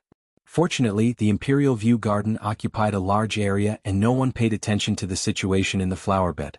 Dong Shou felt that his courage had been broken and his teeth were chattering incessantly. However, he didn't have the courage to call for someone to take this purple-clothed man away. Although the stonemason spoke lightly, he felt that if he was caught committing such a crime, he would definitely be beheaded in public. In the past 2 years, every time he saw a dying chick fall from a nest in a tree, he would grieve for a long time. How could he bear to kill a living person? Afterwards, Dong Shou was struck by lightning by the scene in front of him. The stonemason walked to the side of a brocade-clothed woman whose face couldn't be seen clearly and chatted happily. Having an affair with a female official in the palace was a crime punishable by death. Dong Shou closed his eyes and muttered, I didn't see anything. Nothing at all. Su Fengyin walked back to the young eunuch and smiled. What was your surname and given name before you entered the palace? Dong Shou wanted to speak but hesitated. Su Fengyin waited quietly. Dong Shou lowered his head and said softly, Tong Guan. Guan as in money. Su Fengyin nodded and smiled. The name is very good. Dong Shou quickly raised his head and asked in high spirits, Really? Su Fengyin said in all seriousness, Really? In Liang there was a destroyed southern Tang. There was once a great eunuch called Tong Guan. He had a great background and became the prime minister. Dong Shou was confused. Su Fengyin sat on the grass near the lake. Behind him was a beautiful field of flowers. He explained, Normally when a man becomes the grand secretary or prime minister, he is called Gong Xiang. Actually, there is no such thing as superfluous. But that Tong Guan who shares the same name as you is too powerful. As a eunuch, he has the same authority as the prime minister. That is how the title of Gong Xiang and Gong Xiang came into existence. The young man secretly grinned, feeling very proud. Su Fengyin changed the topic and asked, Do you know that Duichuan Mountain is the place where the Dunhuang Castellan ascended during the Double Ninth Festival? The young eunuch said blankly, I've never heard my master mention it. Su Fengnian smiled and said, "In the future when you miss home, you can go there and look outside the palace." The young eunuch blushed. Su Fengnian asked, "If one day you become a great eunuch, what will you do?" Dong Shou said shyly, "Send a lot of money to my parents and sister outside the palace. To show filial piety to master." "It's gone?" "I don't think so. Tell me the truth. Kill those eunuchs who laughed at my master. Those who bullied you? Kill them all. Skin them alive and pull out their tendons." Unknowingly he revealed his thoughts. Remembering his master's teachings, the young eunuch was suddenly horrified and remorseful. He did not dare to say another word. Su Fengnian looked at the lake and said lightly, "Don't be afraid. This is what a man should say and do. I don't have time to be apologetic with a young eunuch like you." Dong Shou lowered his head and said, "Am I a man?" Su Fengnian smiled and said, "It's fine as long as you know it." The clouds were light and the wind was light. Sweet Potato did not disturb them. In the next few days, Su Fengnian, in addition to reading the writings and similar records about Dun Huang, would go to Yujing Garden to get some fresh air and chat with the young eunuch when he was free. Gradually, Dong Shou was no longer reserved and timid. He became more lively and lively. The two of them chatted casually. A woman's temper is directly related to the size of her breasts. If you don't believe me, think about the situation of the palace maids around you. Isn't this the truth? Oh, it seems to be true. Then which palace maid sister do you think has the heaviest breasts? Of course it's the palace maid sister Qixua. Her face is very beautiful. Those Jianghu horsemen on duty can't take their eyes off her every time. Hey, I'm about the same, but it's just a thought. Well, there's also Sister Xiu who works in Qinruwei Palace. Her breasts might be bigger, but she's not as beautiful as Qixua. Then you like big ones? No, I think it's not good to have big breasts. It's better to have small breasts. They're so heavy that they'll burst their clothes. I feel tired for them. The face is still the most important thing. You're still young. You don't understand. Sir Stonemason, you know. Can you tell me? Why would a young eunuch like you know this? Are you worried? There's food and drink. What's there to worry about? I don't think about things between men and women. In fact, I know that there are palace eunuchs and palace maids who are quite pitiful. Are they as pitiful as you? Dong Shou, you only know Sai. You're ignorant. I don't know what to say. There's nothing I can do about it. The last meeting was very short. It was at dusk. Su Fengnian said, "The matter is done. We're leaving the palace." The young eunuch didn't want to cry, but he couldn't hold back. Soon he burst into tears. Then he asked him to wait for a while. He ran away in a hurry. When he came back, he handed Su Fengnian a money bag and begged him to give it to his family outside the palace. Su Fengnian asked, "Aren't you afraid that I'll be greedy?" The young eunuch shook his head and said, "I know that Sir Stonemason isn't such a person." Su Fengnian threw the money bag back and smashed it on his face. He scolded, "What do you know? What if it's embezzled or forgotten by me? Can your family starve for a month?" Dong Shou picked up the money bag. He felt wronged and at a loss. He began to sob again. Su Fengnian touched his head and said softly, "In the future, don't trust anyone so easily. However, once you've set your mind on something, you have to do it well. Give me the money bag. I promise I'll deliver it to you." Dong Shou wiped his tears and handed over the money bag with a happy smile. Su Fengnian turned to leave. After thinking for a while, he turned around and ordered, "Go break a flower branch and bring it over." The young eunuch was conflicted. In the end, he gathered his courage and went to break a branch. Su Fengnian squatted on the ground and wrote 2 words on the ground with the branch. He raised his head. Dong Shou's voice trembled with excitement. He asked carefully, "Tongguan?" After Su Fengnian got up, he broke the flower branch section by section and threw it into the lake. He rubbed the young eunuch's head with all his strength. The young eunuch cried and laughed. Su Fengnian walked straight away. When he turned the corner, he saw Sweet Potato standing gracefully. Sweet Potato asked softly, "Should I arrange a stable yamen for the little guy or throw him into a pot of oil and fry him?" Su Fengnian shook his head and said, "There's no rush. Let's wait for another 2 years. If his temperament hasn't changed, we'll find someone to teach him how to read and then send him to the suture depository. He'll read the secret manuals freely. Don't try too hard and spoil his growth. What happens next will depend on his own luck." Sweet Potato nodded. By the lake, the young eunuch picked up some branches near the lake and stuffed them into his sleeve. He was about to throw them into the bottomless and narrow holes on Mount Duichuan. He returned to the 2 words Tongguan, and squatted down to look at it again and again. He memorized it in his mind. When he was about to wipe it away, he still couldn't bear to do so. After thinking for a while, he took out a thorny branch and deeply carved 2 small words on his palm. He squatted there in a daze. After a long time, he came back to his senses and said, "If I had known, I would have begged my benefactor to teach me how to write the word dong." The young eunuch slapped his face hard. "Don't be ungrateful." He stood up and clenched his fists. His eyes were firm. The young man loosened his fists and looked down. He muttered, "Tong Guan. Thank you to the new top scorer and the adorable Xiao San." Chapter 542. Before 12 o'clock a.m. Chapter 2. Before 4 o'clock a.m. Chapter 3. Is there a 4th chapter? To be determined. The Zijin Palace had a temple of discipline that overlooked the entire city. The top floor was a library. Outside the building, there was a stone carving of a dragon spitting water. Sweet Potato's aunt had planted 5 crabapple trees. Su Fengnian had moved from the Qingming courtyard to the library in the Temple of Discipline for the past few days. He often stood by the window for hours. Sweet Potato could live leisurely in Wutong Garden like a koi swimming in water, but she definitely could not do so in Dunhuang. Now 70 to 80,000 people had to look up to her.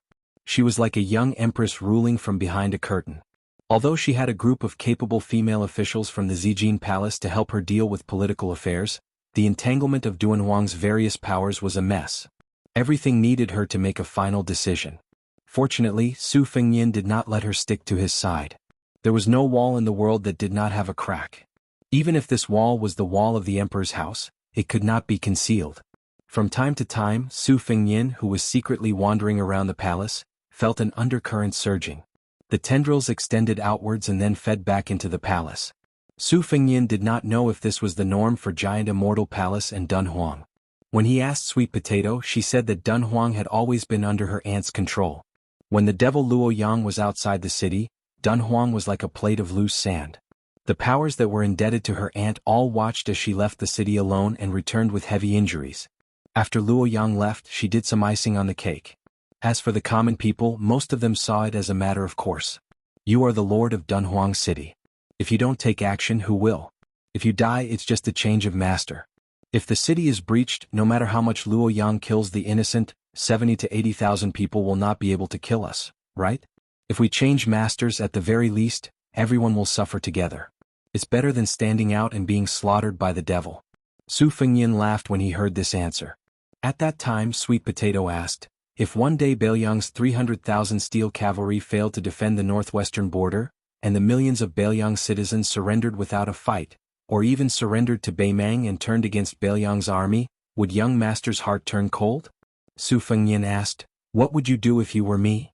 Sweet Potato brushed her lips with her finger and said with a smile, if this servant is like you, the king of Beiliang, and such a thing really happens, it's fine if I don't see it. If I see one, I'll kill one.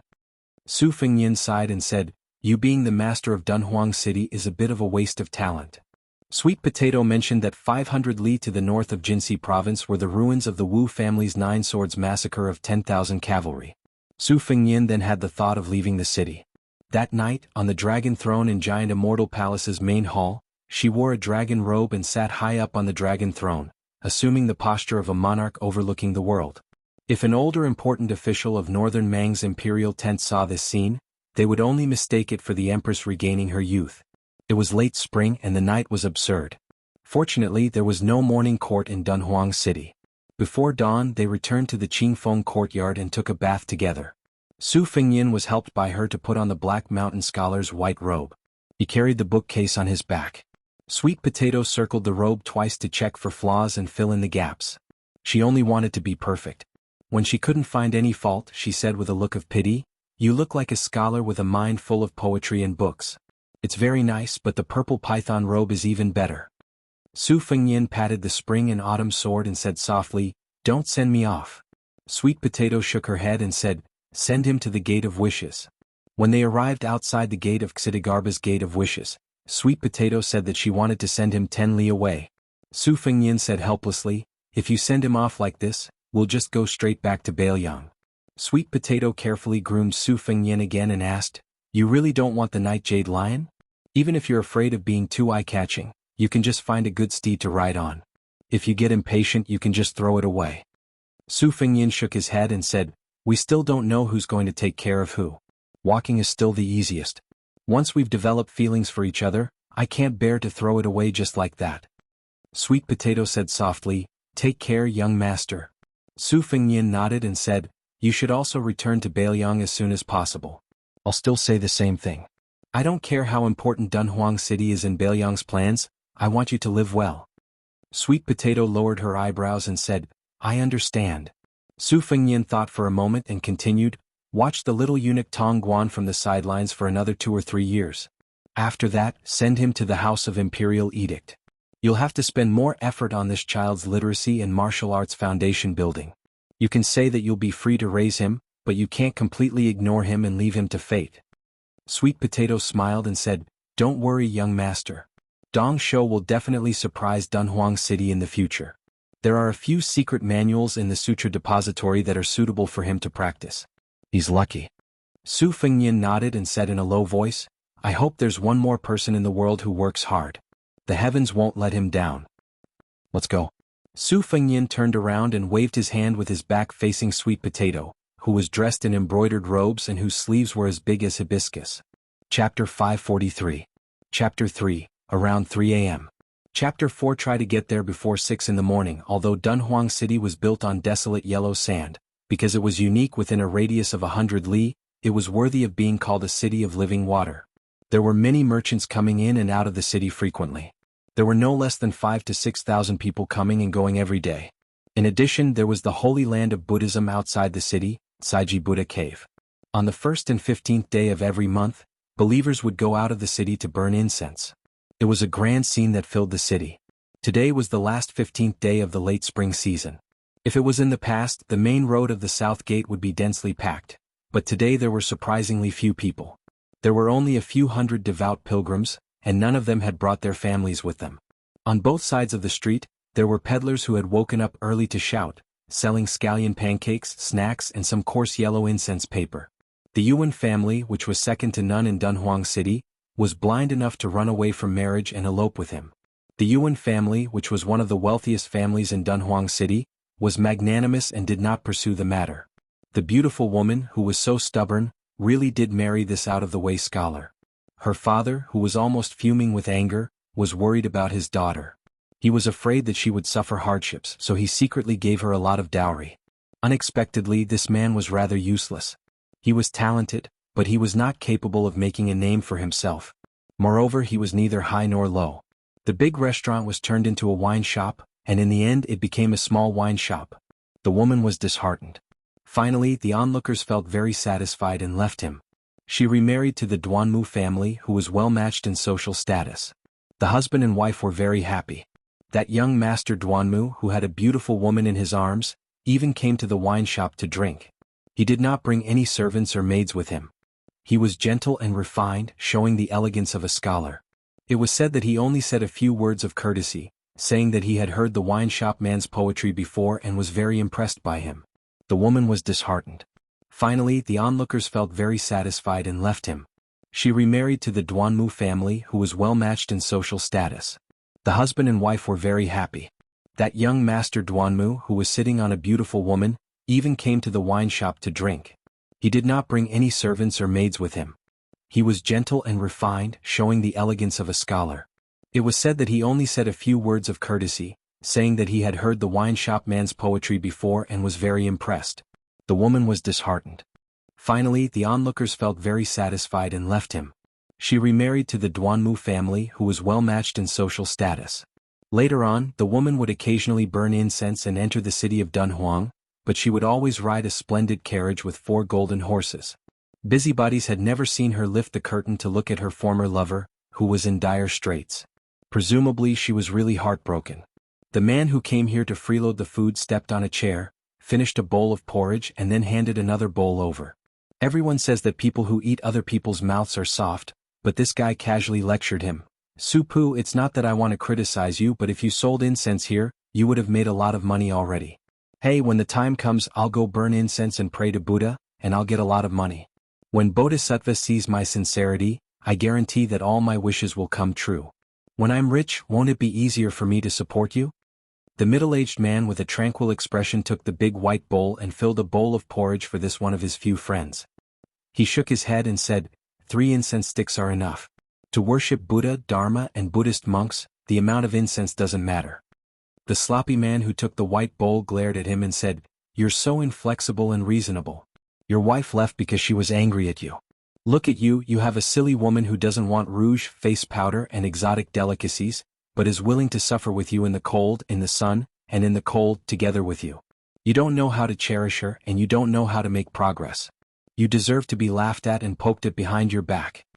The man took a stool and sat at the door. He looked at the slightly deserted street and frowned. The sturdy man behind him was still nagging.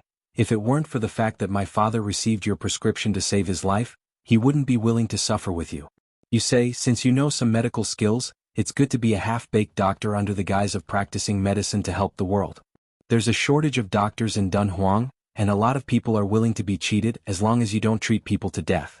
Hey, I'm talking to you, Supu. In any case, you should at least say a few words. Fine, I don't have anything to say to a taciturn person like you. Let's go, let's go. I'll take care of those wild ducks I hunted. Fairweather friends were particular about not exposing scars and not slapping faces.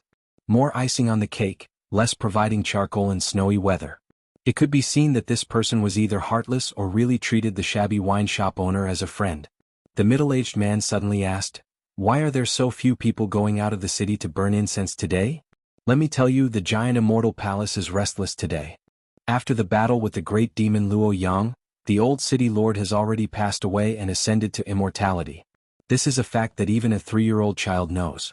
Now it's obvious that there's a rebellion. I'm afraid only that little girl doesn't know about it. There's news that the 500 golden guards in the Mao family's hands outside the city are about to kill their way into the city and go straight to the Purple Gold Palace to drag that little girl down from the dragon throne. I think there's an 80 to 90% chance that this matter will succeed. A little girl in her 20s is the city lord of Dunhuang. If word gets out, it's a disgrace. The man asked, Aren't there 500 golden guards stationed outside the city? The hunter was unwilling to answer this kind of childish question. He really couldn't hold back his words, so he said, Do you think those Mao family, Duanmuyuan, and the other clans are all blockheads? Even if you use your butt to think, you can know that these guys must have spent money to send women to the officials. Among those 500 riders, there must be a lot of guys who are not of the same mind as the palace. In addition, the 500 riders outside are going to kill their way into the city. Even a small commoner like me knows that I can't stop them. However, these are all tricks of the big shots. If they die, they die. Those who are born rich and have nothing to do with us. Just wait and see. Before long, there will definitely be golden guards rushing into the city. The middle-aged man sank into deep thought and prepared to close the shop. The hunter stepped out of the door with a gratified expression. Supu, this time you finally have some brains. You know to close the door and watch the fun. The man smiled and didn't say anything. Only after the hunter had walked far away did he whisper, Join in the fun. He saw that not long after the hunter ran back with many pilgrims in a sorry state. Only then did he close the last door. The hunter ran until he was out of breath. He hurriedly said, Why haven't you hidden yet? Quick, quick, quick, come in. Let me hide for a while. His mother, there's a young man whose head was kicked by a donkey. He's blocking the city gate. It seems like he wants to fight the 500 riders head on. He's crazy. How many? The man asked. The hunter cursed. That young man is courting death. Just one. The man who had already taken a step forward thought for a moment and asked, Is he going to use a saber or a sword? Chapter 544. Chapter 4, around 6 o'clock in the morning. Mao Ro gritted her teeth in hatred when she saw how arrogant this young swordsman was. If it was in the past, she would have tied him up on the bed and pampered him. However, now that they were on the battlefield, she was only left with a bone-deep anger. She said the word kill several times in a row. The warhorse galloped forward like thunder. Su Fengyin did not stop rolling the dragon wall. Although he could not achieve a sword aura like Old Man Li, he had comprehended the sleeve of Azure Dragon, during the battle of life and death with Tuoba Chunsun on the grassland. His sword aura rolling the dragon wall became more and more genuine. His figure was like a fish swimming in the tide. When he met the first batch of cavalry charging, he used the spring and autumn movement to split a man and a horse in half. Then he ran horizontally, ignoring the iron spears. Relying on the surging true energy of the mirage, he had the idea of a protracted battle. He did not insist on killing people but on seeing horses. Heavy cavalry were invincible in a battle on horseback, but dismounting to fight on foot would be a burden. The charging warhorse formation was like a line of tide. When Su Fengnian broke through the tide, more than a dozen riders were thrown off their horses. Under the second wave of iron spears, they only retreated slightly before charging again. His figure was free and unfettered with sword aura. It was like the calligraphy of a painting master. Mao Ro, who was sitting high up with a spear, was gnashing her teeth. It seemed that in just a few blinks of an eye, the Mao family had invested so much effort and enough gold and silver to form a small mountain. Almost 20 people had died. Once they fell off their horses, their heads would be cut off by the scholarly swordsman's sword aura, or their armor would be torn apart by his sword aura. They would die without a complete corpse. It was as if her muscles were being cut off. She really wanted to stomp on that handsome little bastard's crotch and ask, "Do you know that it's easy for this old lady to raise these armored cavalry as if they're my own sons? Is it easy?" Mao Ro quickly calmed down. Let alone killing one person with 500 cavalrymen, even if 300 cavalrymen went up against a first-stage Vajra realm martial artist, the latter would most likely be exhausted to death. However, there was an important prerequisite for this. After 100 or 200 people died, the formation wouldn't be messed up, and their courage wouldn't be shattered. They wouldn't be defeated and scattered. Mao Ro had a lot of confidence in this point. These 500 cavalrymen of the Jianghu guards were equivalent to Mao's personal guards. She had trained them for 1,000 days and attached great importance to actual combat and reward and punishment. She often took them out to kill bandits and horse thieves. Against the former, light cavalry and light cavalry, the latter, heavy cavalry and light cavalry, mixed together to kill.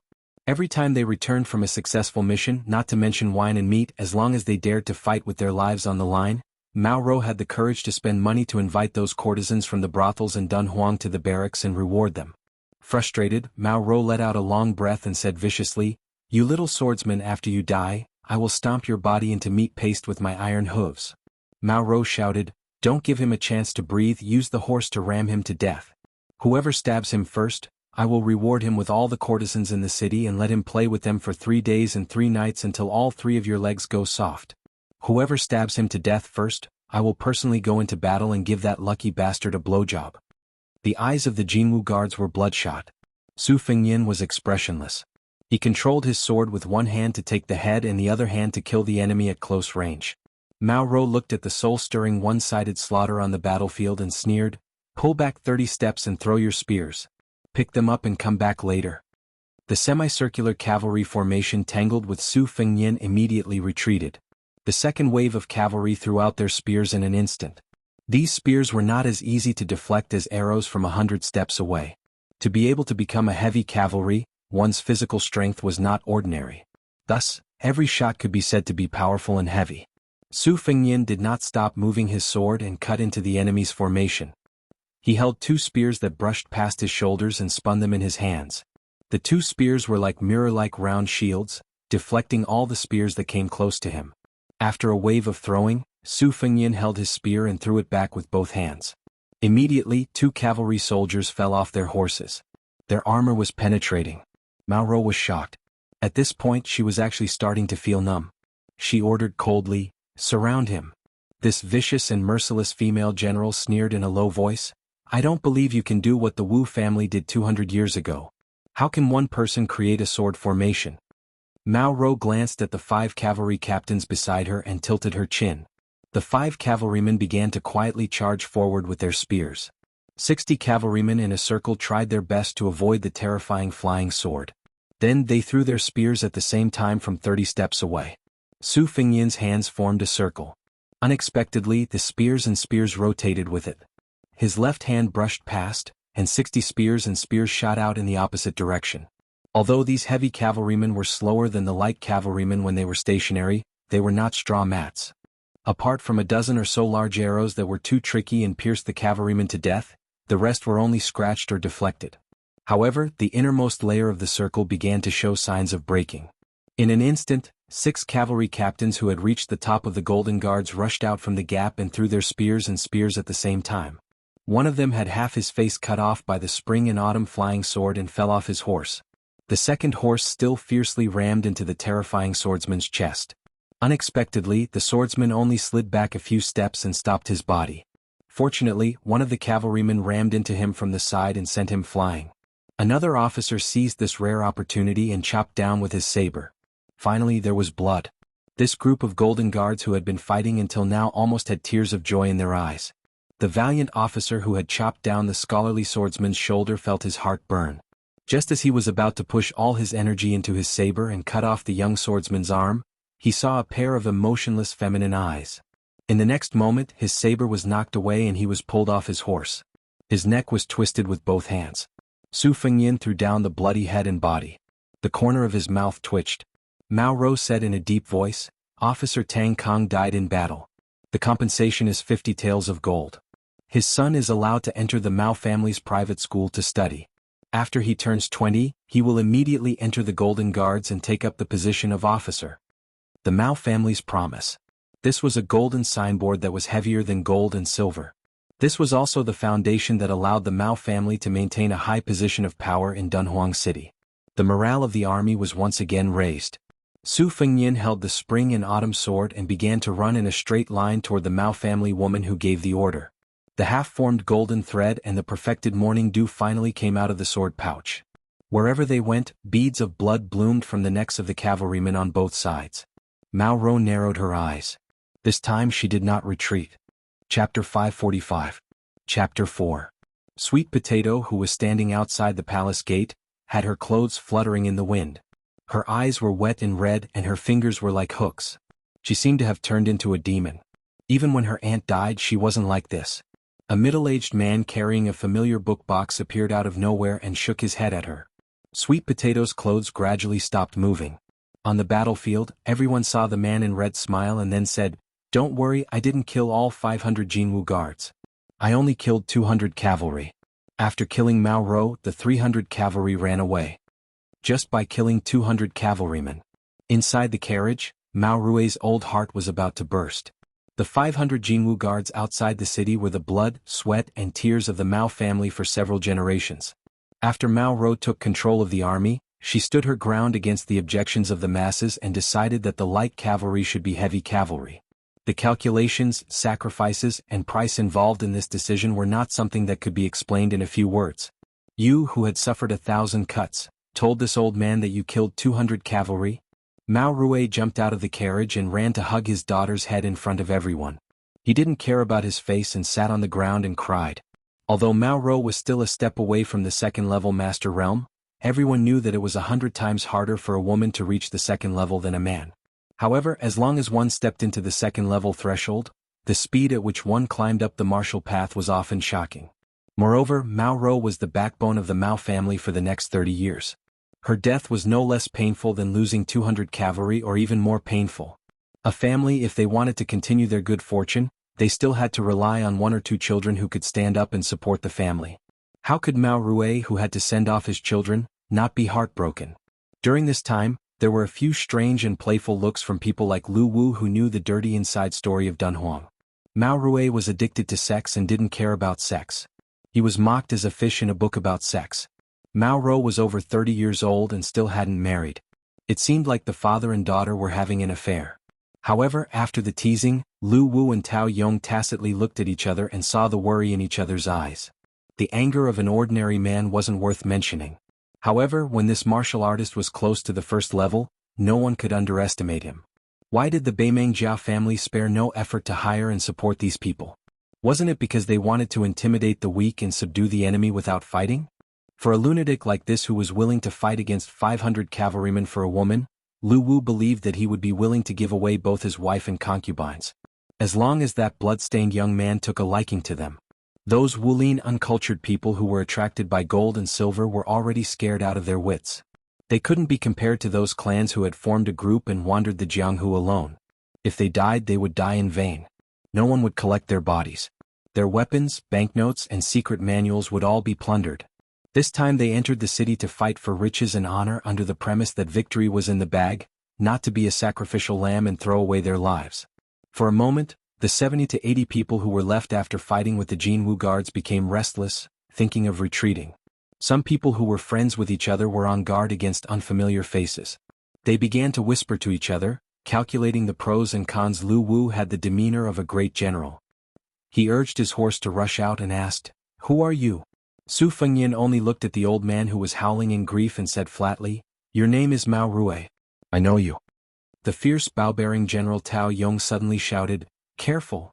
At the same time he knocked his bow and shot an arrow toward Mao Rui's head under everyone's watchful eyes. Some sharp-eyed bystanders thought that Tao Yong had lost his mind or wanted to hit someone while they were down. Little did they know that the arrow collided with something and produced a clanging sound. However, Mao Rui's head still swung back and one of his eyeballs exploded into a small ball of blood. Mao Rui let go of the woman's head and covered his eyes. His screams became more and more mournful. Tao Yong, whose eyes were red, gnashed his teeth and reminded in a deep voice, "This child can control 2 swords." Su Fengyan wiped the blood from the corner of his mouth. He extended a finger and twirled it. 2 swords flew around his finger like butterflies. He asked, "I'll stab him again. If you can't stop me this time, it'll be your turn next time." Tao Yong said nothing and neatly put away his iron bow. Su Fengyan easily drove his sword through Mao Rui's palm and pierced his other eyeball. He smiled and said, "Is my woman beautiful? It's a pity you won't be able to see it." He was clearly smiling, but looking at his blood-soaked red clothes and that distorted handsome face, it really made people tremble in fear. Su Fengyan was not in a hurry to kill Mao Rui. He returned his spring thunder to its scabbard and asked, "Who dares to fight with me? Even if it's a group fight, I'll fight all of you alone." This was not a joke that could make people laugh. This young man, who was originally regarded as a subordinate of the palace, was covered in blood and exuded a monstrous evil aura. There was also that almost invincible sword chi and blade intent. At this moment, countless ambitious and ruthless people of the older generation sighed with emotion. This was how a child should be.